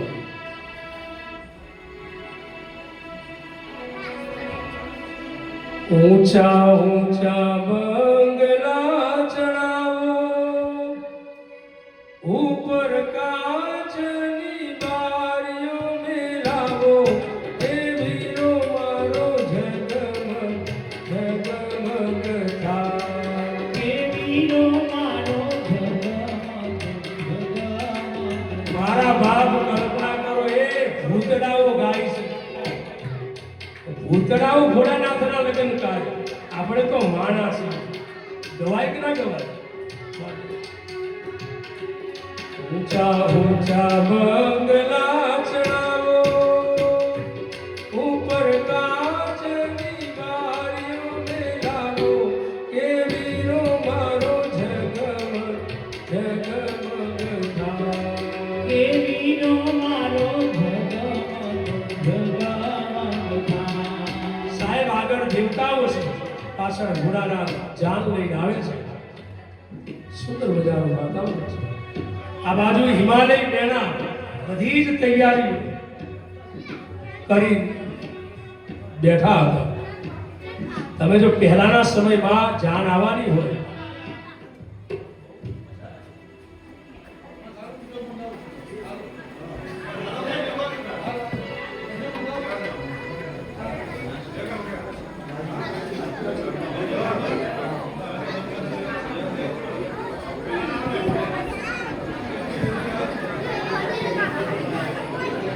જે જાન લઈને આવવાના છે અને વિનંતી કે થોડું હવે જાન લઈને ધીમે ધીમે આવો, કારણ કે પ્રસંગ તો આપણી પાસે ઘણો વિસ્તારવાળો છે, પણ સમયને આપણે ધ્યાનમાં લેવાનો છે. 11:15 વાગે આજુ ત્યાંથી ગીત મંગળ ગાતા ગાતા આવે, અહીંયા લગ્નની વિધિ થાય, એટલે થોડી ઉતાવળ કરો જાન લઈને આવવા માટે. હજુ આપણે લગ્નમાં તમામ રીત રિવાજ મુજબ ભગવાનને પરણાવવાના છે, અને જે તે આયોજક મિત્ર હોય એને થોડો ઓછો શણગાર કરવાનો, જેટલું બન્યું હોય એટલા શણગાર લઈ અને ઝડપથી આવો. આ મારું સ્વાગતની બધી તૈયારીઓ થઈ, બધા શણગાર તૈયાર થાય છે. અમારું સ્વાગતની તૈયારી થઈ, અને જેવા પહેલા જાનૈયા આવે એટલે પહેલા શું આપવામાં આવે? ચા અને નાસ્તો. તમે કલ્પના તો કરો, આ બાજુ બરાબર શિવની જાનની ચા નાસ્તાની કથા આવી, અને આ બાજુ તમારો નાસ્તો આવી ગયો. કેટલા નસીબદાર છો તમે! અમારા કરતા નસીબદાર કહેવાય. અમારે ઘણું ખાવું હોય પણ થોડું ખવાય. કથાકાર કરતા વક્તાઓ શ્રેષ્ઠ છે. અને સાહેબ જોજો, કથાકાર મહાન નથી હોતો, એ શ્રોતા મહાન હોય છે. આ તમે કોઈ કથા સાંભળવા ના જાઓ, આ કથાકારો વાંચે છે, અને કોની સામે વાંચે? ઝાડવા થાંભલા દિવાલની સામે થોડું વાંચવાનું. આ કથાકારને ઝીલે છે એ શ્રોતા ગણો. તો સુંદર મજાની સ્વાગત કમિટી હતી. અને તમે જો એ જમાનામાં વડીલોને સ્વાગત માટે મોકલતા, અને વડીલો હોય તો હવે સ્વાભાવિક છે, 70-80 વર્ષની ઉંમર હોય તો ઢીચણની બીમારી હોય, પગ બરાબર પડતા ના હોય, શરીર કામ કરતું ના હોય, ઘણા લાકડીના ટેકે હોય, ઘણાને વા આવ્યો હોય, ઘણાને પગમાં કપાસી થઈ હોય, એટલે ચાલતા હોય તો આપણને એમ લાગે ઠીચુક ઠીચુક ચાલે છે. ટૂંકમાં એ બધા ઊભા હતા. અને સૌથી પહેલા વિષ્ણુ ભગવાન આવ્યા, અને જ્યાં વિષ્ણુ ભગવાનની આમ એન્ટ્રી થઈ, પ્રવેશ થયો, ત્યાં તો સ્વાગત કરનારા સ્વાગત મિત્રો બધા ઊભા થઈ ગયા. ઓહો, લાગે છે આ જ વરરાજા છે. કારણ કે હિમાલય પ્રદેશીઓએ કોઈને ભોળાનાથ સ્વરૂપે વરરાજાને જોયા નહોતા, ખબર જ નહોતી. એકબીજા વાત કરી, આ આટલો રૂપાળો વરરાજા. એકે તો જઈને પૂછ્યું ખરું કે આપ વરરાજા છો? વિષ્ણુ ભગવાન કે નહીં ભાઈ, હું તો જાણી ગયો છું, હું તો પરણેલો છું, આ લક્ષ્મી મારી પત્ની છે. ત્યાં તો હિમાલયવાળા બહુ રાજી થયા કે હા, જેની જાનમાં આવા રૂપાળા જાનૈયા આવતા હશે, એ વરરાજો કેટલો રૂપાળો હશે. વિષ્ણુ ભગવાને મનમાં કીધું, એ વરરાજાને જોઈ અને તમારામાંથી કેટલા જીવતા રહેશે ને એ જ પ્રશ્ન છે. એવો છે, જોવા જેવો છે, હમણાં આવે એટલે ખબર. વિષ્ણુ ભગવાન કે હું નહીં. વરરાજા પાછળ આવ્યો, અરે પ્રભુ લો જ્યુસ પીવો. બ્રહ્માજી બધી આમ હેન્ડલિંગ કરતા હતા. ઇન્દ્રદેવને કહ્યું આવા જ્યુસ પીવો, તમારે જેટલું પીવો એટલું પી લેવાનું. પણ આ બધી સ્વાગત સમિતિ ત્યાં સુધી છે જ્યાં સુધી ભોળાનાથની જાન આવે ત્યાં સુધી. એટલે જે ભાવે પી લો. આમાં બધું અનાનસનું જ્યુસ છે, તરબૂચનું જ્યુસ છે, કેળાનું જ્યુસ છે. ઇન્દ્રદેવ કે નહીં, મારે તો ચીકુનું જ્યુસ પીવું છે. બ્રહ્માજી કે આમ પી લો, આ ચીકુ એક બાજુ રહેશે. જો હમણાં વરરાજા આવ્યા તો આનંદ સાથે, હાસ્ય મજાક સાથે ભોળાનાથની જાન ધીમે ધીમે આવતી હતી. આ બાજુ બધી જ સ્વાગત વ્યવસ્થા હતી. અને બરાબર એક દેવને આમ ગ્લાસના પાત્રમાં એક સ્વાગત કમિટીના સભ્યને આમ જ્યુસ આપવું અને એમાં આકાશ માર્ગે ભૂતરાઓનું ટોળું આવું. હર હર મહાદેવ, હર હર મહાદેવ, બમ બમ ભોલે કરતા કરતા આવ્યા. ત્યાં તો આમ સેવકોએ ઊંચે જોયું અને જ્યાં ભૂત પ્રેતને જોયા એટલે ઓલું જ્યુસ ગ્લાસમાં પડવાની જગ્યાએ નીચે પડતું. એટલે એક ભાઈએ ઓલા ભાઈને કીધું, કલા આ ગ્લાસના આમ જો, આ જ્યુસ નીચે પડે છે. ઓલો કે ગ્લાસને મૂક, તું ઊંચે જો. ત્યાં તો ઓલા જ્યાં ઊંચે જોયું, આટલા બધા ભૂત પ્રેત જોયા અને આખી સ્વાગત કમિટી ખેર વિખેર. અમુક તો બેભાન થયા અને અમુક તો દોડીને જે નાઠા છે. હવે તમે વિચાર કરો, જેના પગમાં કપાસી પડી હશે એ દોડતો કેવો લાગતો હશે. પગમાં ઘૂંટણનો વાવ હોય એ ભૂત પાછળ પડે અને ઓલો દોડે. તમે જોજો, આવા સમય જે હનુમાન ચાલીસા ચાલુ થાય ને એ નાભીથી ચાલુ થાય. ભૂત પ્રેતને જોયા સ્વાગત કમિટી બેભાન. જ્યાં ભોળાનાથ આવ્યા, ભોળાનાથે ગણોને કહ્યું, એ મારા ગણો, આ ગામમાં કોઈ વરરાજા પરણવા માટે આવે તો શું આવી રીતે સ્વાગત થતું હશે? ગણો કે પ્રભુ થાય નહીં, આવું સ્વાગત થોડું થાય. પણ આ મને લાગે છે આપણા પગલાનો પ્રભાવ છે. આ રિવાજ અહીંથી ચાલુ થયો લાગે છે. ભોળાનાથ કે હશે ભલે ને બેભાન થયા તો બેભાન, ને નાહી ગયા તો નાસી ગયા. કોકને તો પૂછો, આપણે પૂછતા માંડવે જતા રહીશું. ગણો કે પણ પ્રભુ આમાં બધા બેભાન પડ્યા છે, કોને પૂછીએ? ભોળાનાથ કે કોકને તો પૂછ, કોક તો જાગતું હશે. એટલે ગણો શોધવા નીકળ્યા. બધા બેભાન થઈને સૂતા હતા, એમાં એક જાગતો હતો. અંદરથી જાગે, આંખ બંધ. એમાં બરાબર ગણોને આવવું અને ઓલાના મનમાં એમ કે આટલા બધા ભૂત પ્રેત આવ્યા છે તો હવે અવારી શાંત થઈ ગયો છે, મને લાગે છે જતા રહ્યા છે. લાઈને જોવું, બરાબર ઓલાને આમ આંખ ઉગાડવી, ત્યાં તો ભૂતરા દોડતા કે શું છે કે અમારો ઉતારો ક્યાં આવ્યો? ઓલો હુતા કે તમારો ઉતારો જ્યાં હોય ત્યાં, પણ અમારો ઉતારો હવે ઉપર પાકો છે. આ તમને જોઈને અમે જીવીએ એવું લાગતું નથી. ગણો પણ કે કહે તો ખરો, તને હવે કઈ નહીં કરીએ, નહીં વરગીએ બસ, પણ અમને ઉતારો બતાવો. ઓલો કે આ સીધા રસ્તે ચાલ્યા જાય. આ તો જો શિવ પુરાણ તો કહેતું જ હોય, આ બધું ઘણું બધું વર્ણન આવે. અમુક શબ્દો આપણી ભાષાના પણ આવતા હોય, અમુક ગામઠી ભાષાના પણ આવતા હોય, અમુક માહોલને જોઈ અને કથા વાંચવામાં આવતી હોય. બધું કંઈ આમાં જ લખેલું છે એ ભૂલવામાં ના આવે. આ બધું માહોલ જોઈ કથા કહેવાતું હોય છે. માર્મિક શબ્દોમાં, આધ્યાત્મિક શબ્દોમાં, ગામઠી ભાષામાં તમને મજા આવે એવા શબ્દોમાં. બાકી આ તો ભોળાનાથ છે. જ્યાં બધું જ્યાં શણગાર્યું હતું એ સ્થાને આજુ ભોળાનાથ નંદી ઉપર અવળા બેઠા છે. આજુ સીધા નથી બેઠા. ત્યાં તો ચાલતો નંદી એ હિમાલય મેનાના મુખ્ય દ્વારે આવીને ભોજ્યો. આ બાજુ મેનાએ સુંદર મજાની આરતીની થાળી તૈયાર કરી હતી અને જ્યાં ભોળાનાથ મેનાના દ્વારે પહોંચ્યા, સામે મેના આરતીનો થાળ લઈને ઊભા છે. તરત જ ગણોએ કહ્યું, પ્રભુ હવે તમારી સાસ આવી, હવે તો તમે સવડા ફરી જાઓ. હવે ભોળાનાથને બિચારાને ક્યાં ખબર હોય સાસ એટલે શું? ગણોએ કીધું, પ્રભુ તમારી સાસ આવી, હવે તો તમે સીધા બેસો. ભોળાનાથ કે મને જરાય પીવાની ઈચ્છા નથી, તમારે પીવું હોય તો પી લો. ભોળાનાથ કોની પીવાની છાશ સમજ્યા? અરે આ પીવાની છાશ નહીં, સાસુમાં આવ્યા છે. ભોળાનાથ કે જે હોય તે, પણ તમે નંદીને ફેરવો. અને જ્યાં નંદીને ફેરવ્યો ત્યાં તો ભોળાનાથનો વેશ જોયો. મેનાના હાથમાંથી આરતીની થાળી પડી ગઈ. ક્રોધમાં દરવાજો બંધ કર્યો. મેનાએ વિચાર કર્યો, આવા પતિને મેળવવા માટે મારી દીકરીએ તપ કર્યું હતું.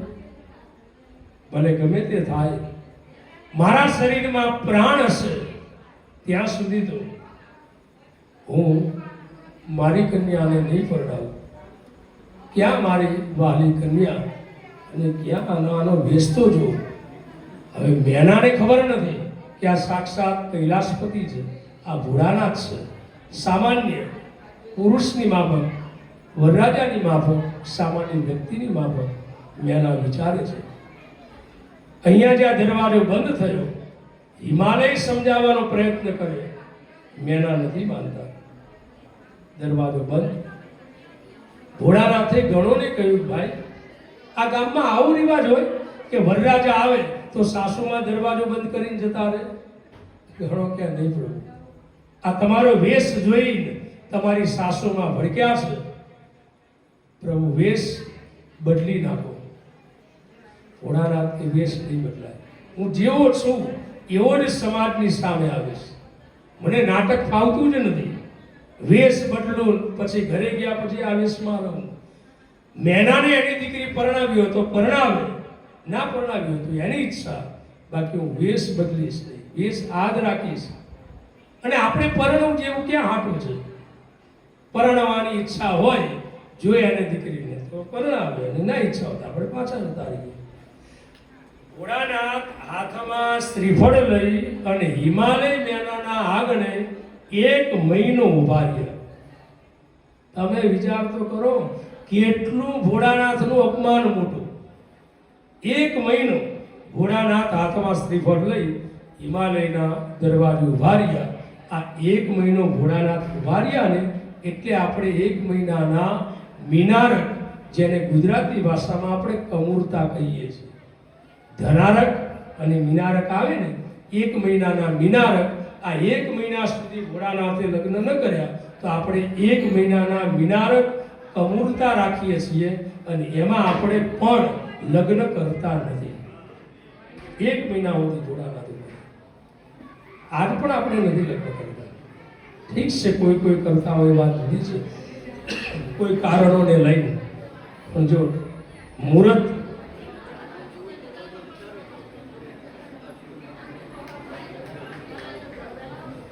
જ્યાં ટૂંક જ સમયની અંદર આપણી વચ્ચે ઉપસ્થિત થશે. રઘુભાઈના ઘરેથી જ્યાં નીકળી ગઈ છે અને આપણો મંદિરનો જે મુખ્ય દરવાજો છે ત્યાં જ્યાં આવશે ત્યાં આપણે પહોંચીશું. ત્યાં આપણે વરરાજાને સ્વાગત, પૂંખવાની, હામૈયાની બધી વિધિ ત્યાં થશે. એટલે માંડવા પક્ષમાંથી પણ થોડા ત્યાં આગળ જાઓ. આ બાજુ ભોળાનાથ આવીને ઊભા છે, આ બાજુ જાત સ્વરૂપે પણ ભોળાનાથ આવી. પછી તો નારદજી દ્વારા ખબર પડી અને સતી અને ભોળાનાથ કોણ છે એનો ખ્યાલ આવ્યો. પછી તો મેનાએ માફી પણ માગી, દરવાજો પણ ખોલ્યો. સાક્ષાત ગર્ગાચાર્ય બ્રહ્માજી દ્વારા ભોળાનાથના લગ્નની વિધિ સંપન્ન કરી. ચારીના 4 ફેરા, અખંડ સૌભાગ્યવતી, સપ્તપદી વગેરેની તમામ વિધિઓ સંપન્ન કરી ભોળાનાથને પરણાવ્યા. થોડો ટાઈમ ભોળાનાથ નિવાસ કરે, પછી ભોળાનાથ સતીને લઈ ધીમે ધીમે વિદાય થાય છે. આજની કથાને આપણે અહીંયા વિરામ આપીએ છીએ. અહીંયા પણ સાક્ષાત કૈલાસપતિ ભોળાનાથ માં પાર્વતી સાથે પરણવા માટે અહીંયા આવશે. પ્રત્યક્ષ પાત્રો દ્વારા આ પ્રસંગને આપણે ઉજવવાનો છે. આપ સૌ અમુક જાનમાં જાઓ, અમુક માંડવા પક્ષમાં રહી, થોડા દરવાજે જાઓ, અને જ્યારે જાન આવે ત્યારે આપણે વાસ્તે ગાસ્તે અહીંયા લાવીશું. અને એ વિદ્વાન પવિત્ર બ્રાહ્મણ અમારા વેદઘોષ કરી, અમારા રોનકભાઈ શાસ્ત્રી અને અમારા મિલનભાઈ શાસ્ત્રી વેદ પાઠી બંને વેદોક્ત મંત્રથી ભોળાનાથ અને સતીને પરણાવશે અને એ લગ્નને આપણે માણીશું. બીજું, જ્યાં સુધી ભોળાનાથ સતીના લગ્ન સંપન્ન ન થાય ત્યાં સુધી આપ સૌએ પોતાની જગ્યાએ જ્યાં સ્થાન મળે ત્યાં બેસી રહેવું. જ્યારે સતી ભોળાનાથ સાથે પરણીનું વાત હશે પછી આપ સૌને આશીર્વાદ આપશે. પછી આપણે એમની આરતી કરીશું. આરતી કરી પ્રસાદ લઈ પછી આપણે જવાનું છે. આજ રાતની કથા છેલ્લો દિવસ છે. કાલ પૂર્ણાહુતિ અને કાલ તો આપણે સવારના શેડ્યુલમાં કથા વાંચવાની છે. એટલે સવારે 9 થી 12 એટલે આજ કદાચ અડધો કલાક પોણો કલાક મોડું થાય તો શાંતિ રાખજો. આજનો દિવસ આપણે જાગરણ કરવાનું છે. આ જાગરણ થશે, ઉજાગરો ન કહેવાય, કારણ કે આપણું જાગરણ છે, ઉજાગરો નહીં. આજ ભોળાનાથને આપણે પ્રણાવીશું. શ્રાવણ માસ પવિત્ર દિવસો છે અને એમાં શિવ મહાપુરાણ કથા અને એમાંય આપણે ભોળાનાથને પરણાવીએ.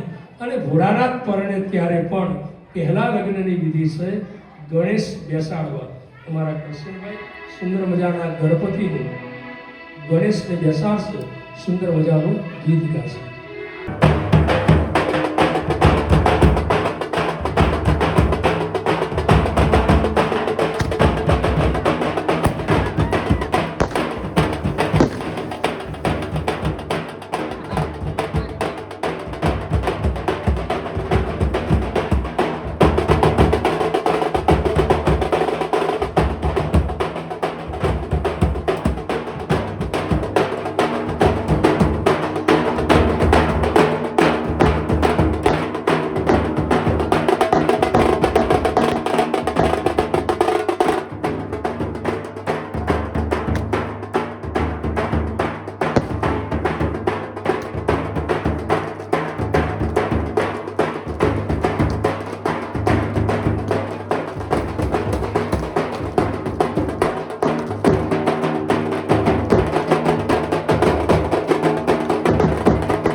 જડાશરની લાગી મળે છેલા જાય ના સરમાં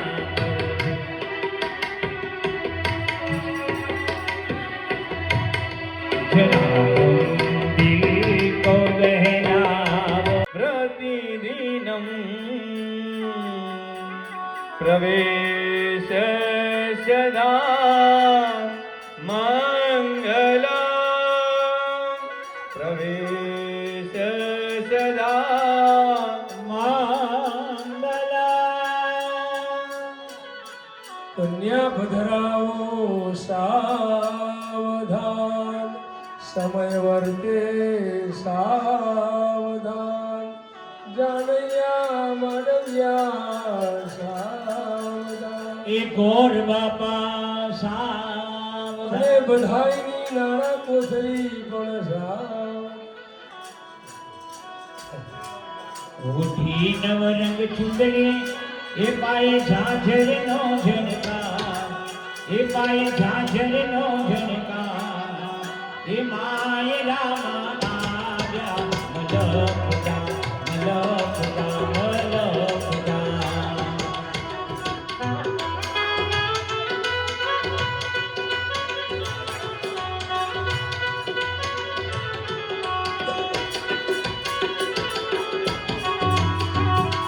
મામેરા વાળા તૈયાર રહે મામેરા વાળા તૈયાર રહે બેલીએ સાડી પહેરી છે સવા લાખની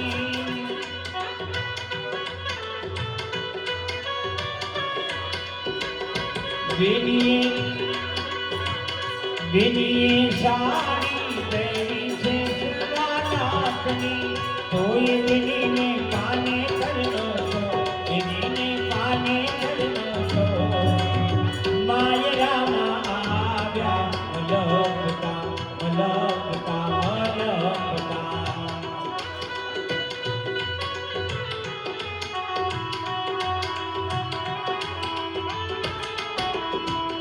બેલીએ હારનો પહેર્યો છે સવા લાખનો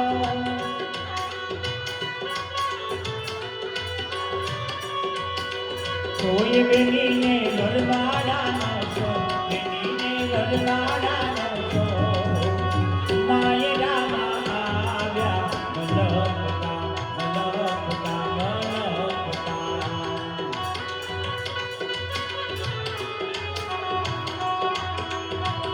મામેરા વાળા તૈયાર રહે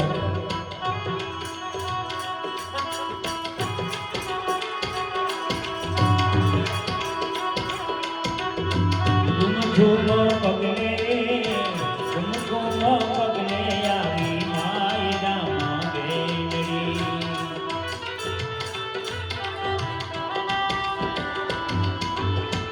ચાલે ચટકતી ચાલ રે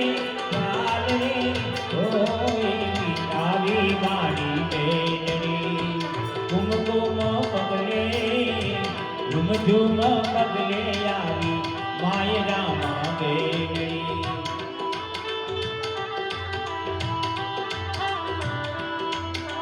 પહેર્યો રાતો ચૂડલો ને ઉઠી નવરંગ ચૂંદડી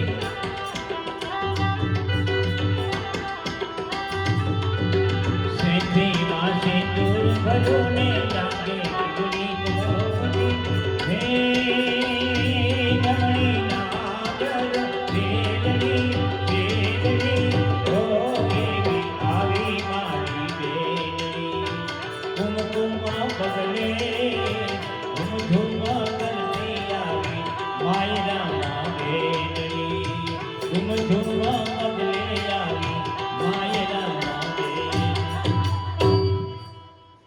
ખૂબ જ સરસ હવે મામેરું આવશે પછી આપણે જાણીએ છીએ ચોરીના 4 ફેરા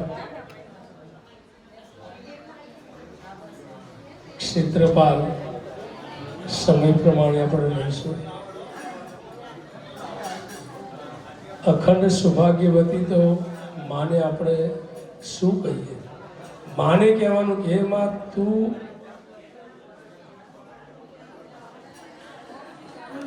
એ સોળી તારા પગે છે,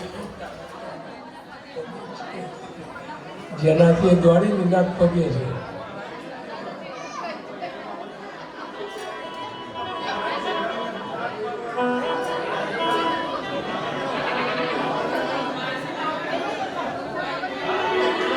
બસ એના ઉપર ઢાંકી દે.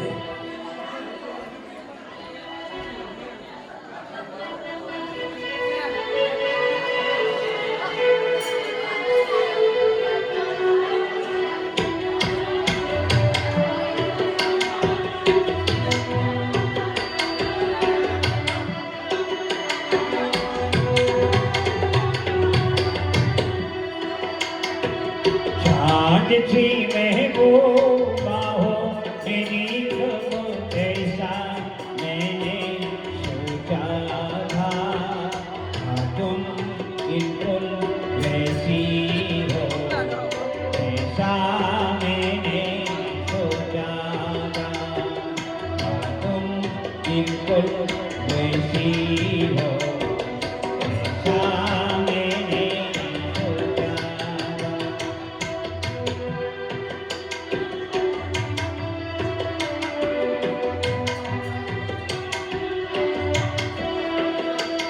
ना कसमें हैं ना रस्में हैं, ना सिकवे हैं ना वादे, एक सूरत भोली भाली है, दो नैनों सीधे सादे, दो नैनों सीधे सादे, ऐसा ही रूप चालों में था ऐसा मैंने सोचा था, तुम बिल्कुल वैसी हो ऐसा मैंने सोचा था, ऐसा मैंने सोचा.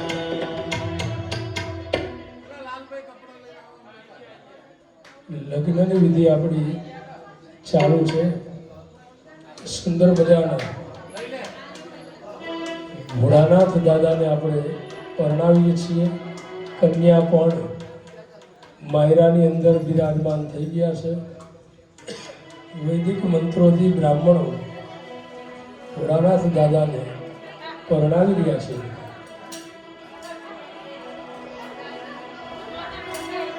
तुझ संग प्रीत लगाई सजना,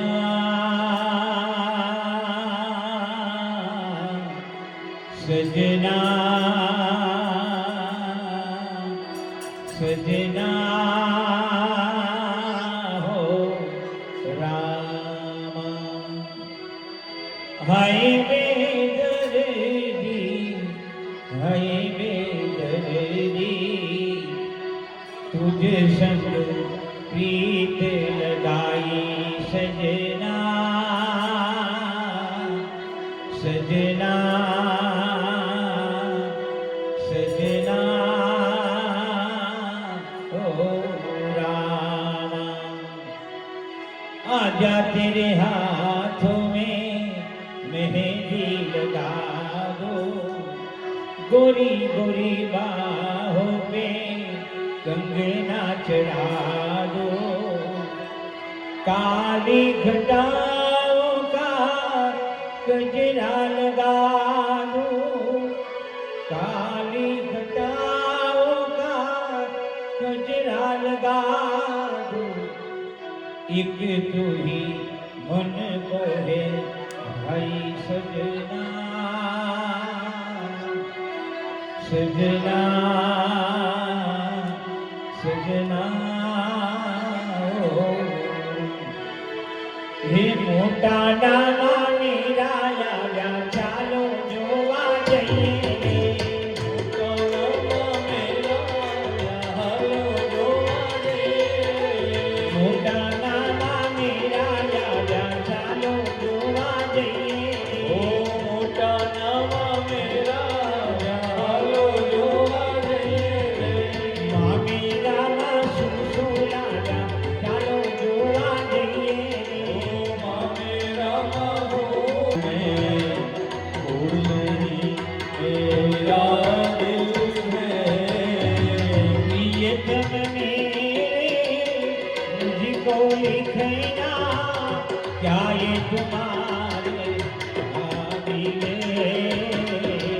भूल में मेरा है खत में, भूल नहीं मेरा दिल है। प्रियतम मेरे मुझको लिखना, क्या ये तुम्हारे काबिल है? भूल में मेरा है प्यार छुपा हो खत में इतना, जैसे सागर में मोती।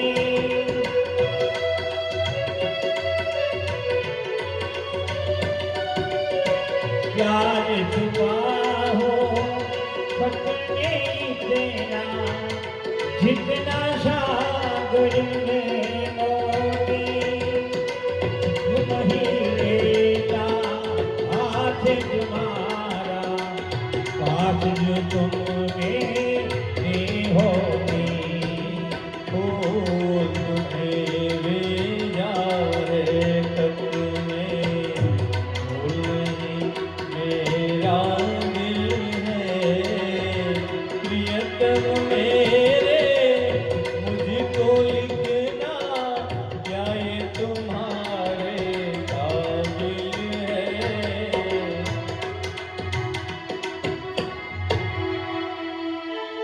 भोले जब ज्ञाने वर कन्याना धोया।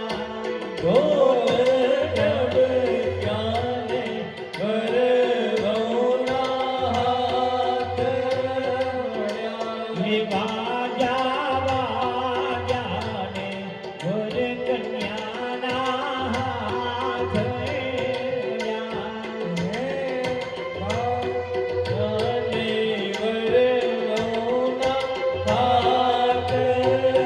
धोया।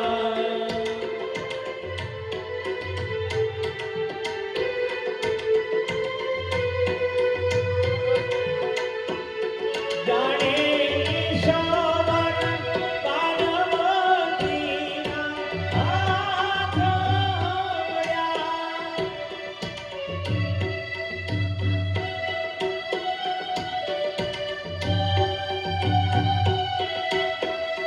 तेरा हाथ धोया, तेरा हाथ धोया। ढब ज्ञाने वर गौना हाथ बढ़ा। ढोल ढब ज्ञाने वर गौना हाथ बढ़ा।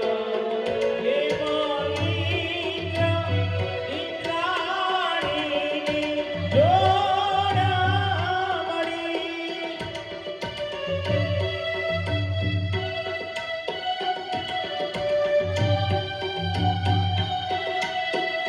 तेरी जोड़ मड़ी, तेरी जोड़ मड़ी।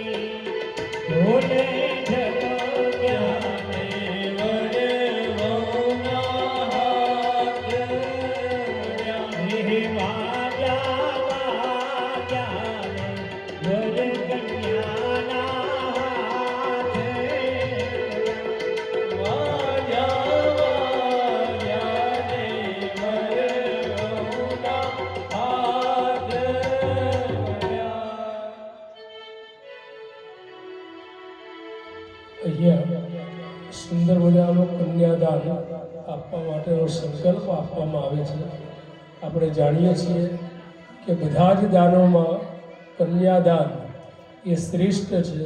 એનું કારણ એ છે કે જે દીકરીને આપણે 20, 22, 25 વર્ષની જુવાન કન્યા બનાવી હોય, એ કન્યાને સહેલાઈથી કોઈના હાથમાં હાથ આપવો એને કહેવાય કન્યાદાન. અને આજ કન્યાદાન કર્યા બાદ દીકરી પિયરને પારકું ગણી, સાસરીને પોતાના ગણી, અને જેમ બાપના ઘરે અજવાળું પાથરે છે એવો જ સાસરીના ઘરની અંદર અજવાળું પાથરે એ હેતુથી કન્યાદાન આપવામાં આવે છે. સાહેબ શિવ મહાપુરાણ તો એમ કહે છે કે જેને જિંદગીમાં ક્યારેય કન્યાનું દાન નથી કર્યું એ ગમે તેટલો મોટો હોય, ગમે તેટલો પૈસાવાળો હોય કે ગમે તેટલો ધાર્મિક હોય, પણ ક્યારેય એને સ્વર્ગ પ્રાપ્તિ થતી નથી. ઉદાહરણ રામ મનમાં વિચારે છે હું મર્યાદા પુરુષોત્તમ છું, જિંદગીના કાર્યોને કરવા માટે, લોકહિત માટે હું આવ્યો છું. કાર્ય પૂરું થાય પછી મારે જવાનું છે, પણ મને સ્વર્ગ વૈકુંઠમાં મારે કઈ રીતે જવું? કારણ કે શાસ્ત્રનો નિયમ છે. તો લાવ હું અશ્વમેઘ યજ્ઞ કરું. એક અશ્વમેઘ યજ્ઞ કરો અને દીકરીનું કન્યાદાન આપો, બે સમાન છે. બીજું, કૌરવો અને પાંડવોની વાત આપ સૌ જાણો છો કે પાંડવોને કોઈ બહેન નથી. કન્યાદાન કોનું કરે? અંતે કૃષ્ણએ વિચાર કર્યો પાંડવોને વૈકુંઠ મળે એના માટે રાસુ યજ્ઞ કરાવું. એટલે કૌરવોની જગ્યાએ પાંડવોના હાથે પરમાત્માએ રાસુ યજ્ઞ કરાવ્યું. કાં તમે એક રાસુ યજ્ઞ કરો અને જે પુણ્ય મળે એટલું જ પુણ્ય આ કન્યાદાનનું રહેલું છે. એટલે જ આપણામાં એક કહેવત છે, ખડ જગને વિવાહે વ્યતિપાતે એક ગણું દાન સહસ્ત્ર ગણું પુણ્ય. આવું કન્યાદાન અપાતું હોય ત્યાં આપેલું 1 રૂપિયાનું દાન 1000 ગણું પુણ્ય આપે. વ્યતિપાત યોગ નિમિત્તે આપેલું દાન 1000 ગણું પુણ્ય આપે. ગ્રહણ સમાપ્ત થાય અને એ નિમિત્તે આપેલું દાન 1000 ગણું પુણ્ય આપે. ઉત્તરાયણ હોય અને એ નિમિત્તે આપેલું દાન 1000 ગણું પુણ્ય આપે. અને આવી ખેતરની અંદર કોઈ પણ જાતનું અનાજ ઉગાડ્યું હોય અને ઘરે લાવીએ એના પહેલા આપેલું એક અન્નનું દાન 1000 ગણું પુણ્ય આપે છે. એટલે જ કહેવાય ખડ જગને વિવાહે વ્યતિપાતે એક ગણું દાન સહસ્ત્ર ગણું પુણ્ય. એવું માં ભવાનીનું, પાર્વતીનું, જગદંબાનું કન્યાદાન અહીંયા આપવામાં આવ્યું. હવે અહીંયા ચોરીના આપણે 4 ફેરા ભરીશું. તમારે પણ કોઈએ કન્યાદાનમાં જેને જી આપવું હોય તે તમે આપી શકો છો. ફૂલ નહીં અને ફૂલની પાંખડી પણ. આપણું શાસ્ત્ર એમ કહે છે, કોઈનો ભાર ન રાખે મુરારી, આપે વ્યાજ સહિત વનમાળી. મુઠ્ઠી તાંદુલ સુદામાના લીધા, એના મહેલ કનક નાખીદા. સુદામા દ્વારકાધીશને આપવા જાય છે ત્યારે કાચા પૌવા આપ્યા, પણ બદલામાં દ્વારકાધીશે કરોડોની કિંમતના ઘરેણા, હીરા, માણેક અને મકાન ઇત્યાદિ આપ્યું. તો ઈશ્વર ક્યારેય કોઈનો ઉધારો રાખતો જ નથી. યશભાઈ છે બેનીનો મારી જાયો વીર રે, જંગલ બેનના હોમ છે લો, જંગલ બેનના હોમ છે લો.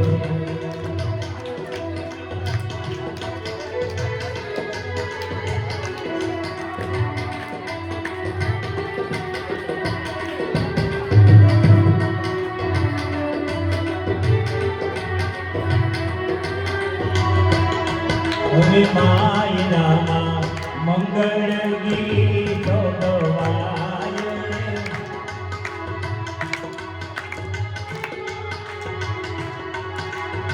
માયના બહેનો મંગળ ગાય, બહેનો મંગળ ગાય. બહેને મંગળ સોનાના દાન દેવાય, ગાયો દાન દેવાય, ગાયો દાન દેવાય. આપણે જાણીએ છીએ ચોરીના 4 ફેરા હોય અને 4 ચારે ફેરાનું દાન હોય છે. એમાં પહેલો ફેરો એ ગાયોના દાન. તો અહીંયા શંકર પાર્વતીના વિવાહ થઈ ગયા છે. બીજો ફેરો ચાલુ થાય એ પહેલા કોઈએ ગાયોનું દાન આપવું હોય તો આપ આપી શકો છો. પણ આજકાલ તો આપણે જોઈએ 50, 60, 55, 70 કે 80,000 ની કિંમતની ગાય છે.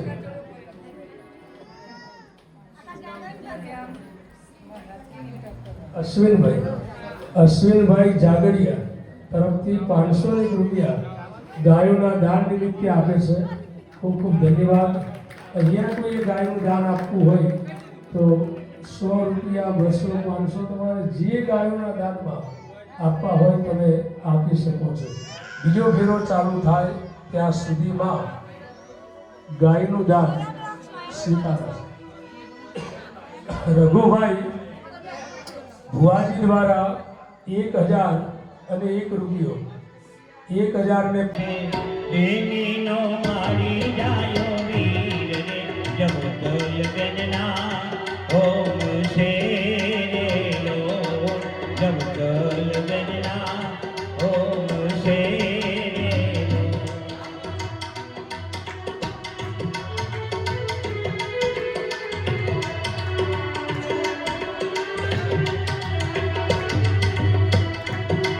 હવે માય રામા મંગળ ગીતો ગવાય રે જય રામ બીજું મંગળ વરતાય. હે માય રામા બીજું મંગળ વરદાય રે બીજે મંગળ સેના કે દાન દેવાય રે. બીજે મંગળ સેના તે દાન દેવાય રે બીજે મંગળ ભૂમિના દાન દેવાય રે. હે બીજે મંગળ ભૂમિના દાન દેવાય.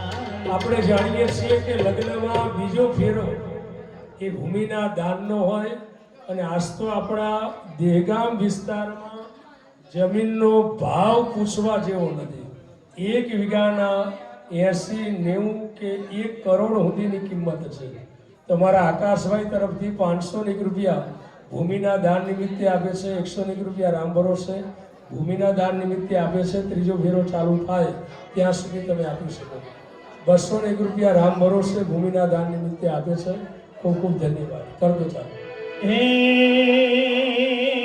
મારો ઓયાન ભાઈ છે મારો ઓયાન ભાઈ છે બેનીનો મારી જાયો વીર રે જવતલ બેનના હોમ છે રે લો જવતલ બેનના હોમ છે રે લો.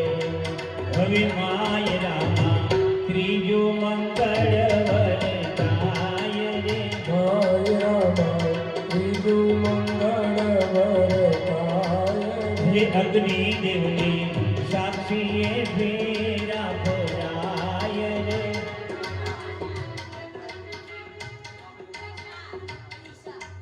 પ્રિસા અમારી પ્રિસાબેન દીકરી તરફથી પણ 101 રૂપિયા ભૂમિના દાનના આપે છે. ખૂબ ખૂબ ધન્યવાદ. તાલીઓથી આ પ્રિસાને વધાવો. ત્રીજો મંગળ વરતાય રે ત્રીજે મંગળ સોના તો દાન દેવાય હે રે. ત્રીજે મંગળ સોનાના દાન દેવાય. આપણે જાણીએ છીએ કે ત્રીજો ફેરો સુવર્ણનો દાન. મારા બાપ આજકાલ તો હોનાનો ભાવ પૂછવા જેવો નથી. 85,000 પહોંચ્યું છે. 1 લાખ કહો આપણે જ લેવાનું છે જ નહીં. આકાશ ભાઈ પૂછવાનું નહીં. હા એટલે ત્રીજો ફેરો સુવર્ણ દાનનો ચોથો ચાલુ થાય ત્યાં સુધી તમે સોનાનું દાન પણ આપણે 1 તોલાના 100 રૂપિયા રાખ્યા છે. ફક્ત 1 તોલો આપો ને 100 રૂપિયાનું દાન લઈ આવો.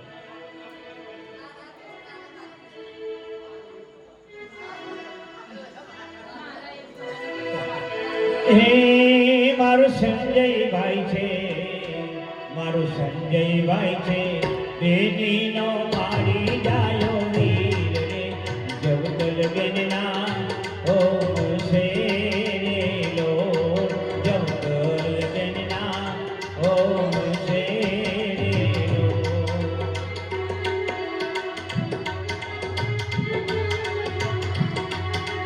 માય રામ ચોથું મંગળ હે વરતાય માય રામા ચોથું મંગળ વરતાય રે ચોથે મંગળ સેના તે દાન દેવાય ચોથે મંગળ કન્યાના દાન દેવાય રે એમ કરી ચોથું મંગળ પૂરું થાય ઓમ ભૂર્ભુવસ્વઃ તત્સવિતુર્વરેણ્યં ભર્ગો દેવસ્ય ધીમહિ ધિયો યો ન પ્રચોદયાत् ઓમ ભૂર્ભુવસ્વઃ તત્સવિતુર્વરેણ્યં ભર્ગો દેવસ્ય ધીમહિ ધિયો યો ન પ્રચોદયાत् અહીંયા ચોથો ફેરો જેને આપણે કહીએ છીએ કન્યાના દાનનો.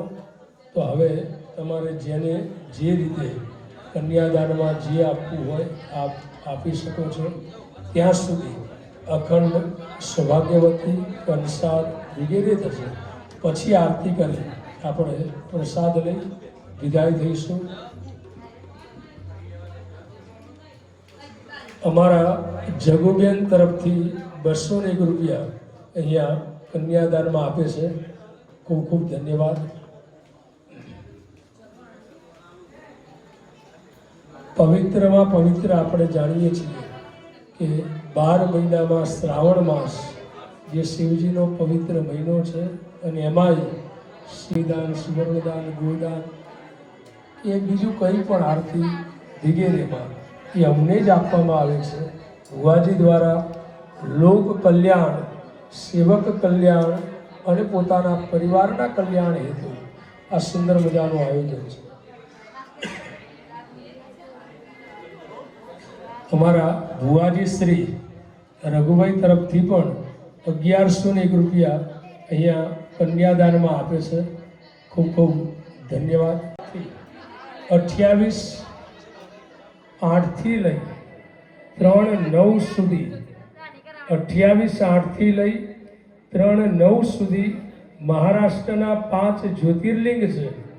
એ જ્યોતિર્લિંગની યાત્રા કરવા અમારે ટ્રાવેલ્સ સ્લીપર બસની અંદર જવાનું છે.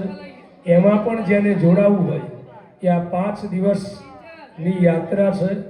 3 નાઈટ આપણે સ્લીપર એસી બસમાં જવાનું અને 3 નાઈટ ત્યાં રોકાવાનું છે. એટલે 6 નાઈટ અને 7મી સવારમાં એટલે 3જી તારીખે સવારે આપણે અમદાવાદ રિટર્ન આવીશું. એમાં આવવા જવા રહેવા ખાવા પીવા સાથેનો એક રૂમમાં 4 જણાને રાખવામાં આવશે. એ ટોટલ ખર્ચ 9,500 રૂપિયા છે. આ 9,500માં એ 5 જ્યોતિર્લિંગ મહારાજ વગેરે ઘોષમેશ્વર રામ ભરોસ છે. 401 રૂપિયા અહીંયા કન્યાદાનમાં આપે છે. એ બધી 5 જ્યોતિર્લિંગની યાત્રા છે. જેને પણ જોડાવવું હોય જોડાઈ શકે. તને સાચવે સીતાસતી અખંડ સૌભાગ્યવતી.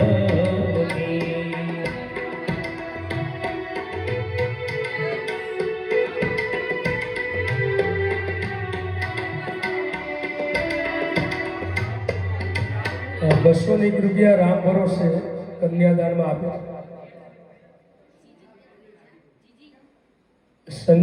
સંજયસિંહ બાપુ નારદીપુર વાળા એમના તરફથી 1101 રૂપિયા અહીંયા કન્યાદાનમાં આપે છે.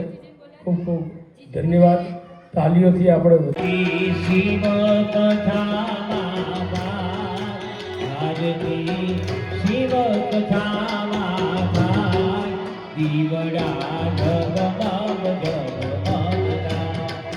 પ્રભુ મેરા છે મૂલ કેરવા વાલા મારા કેરો તો યાનત થાય હરી મારા કેરો તો યાનત થાય દીવડા જગમગ જગમગતા.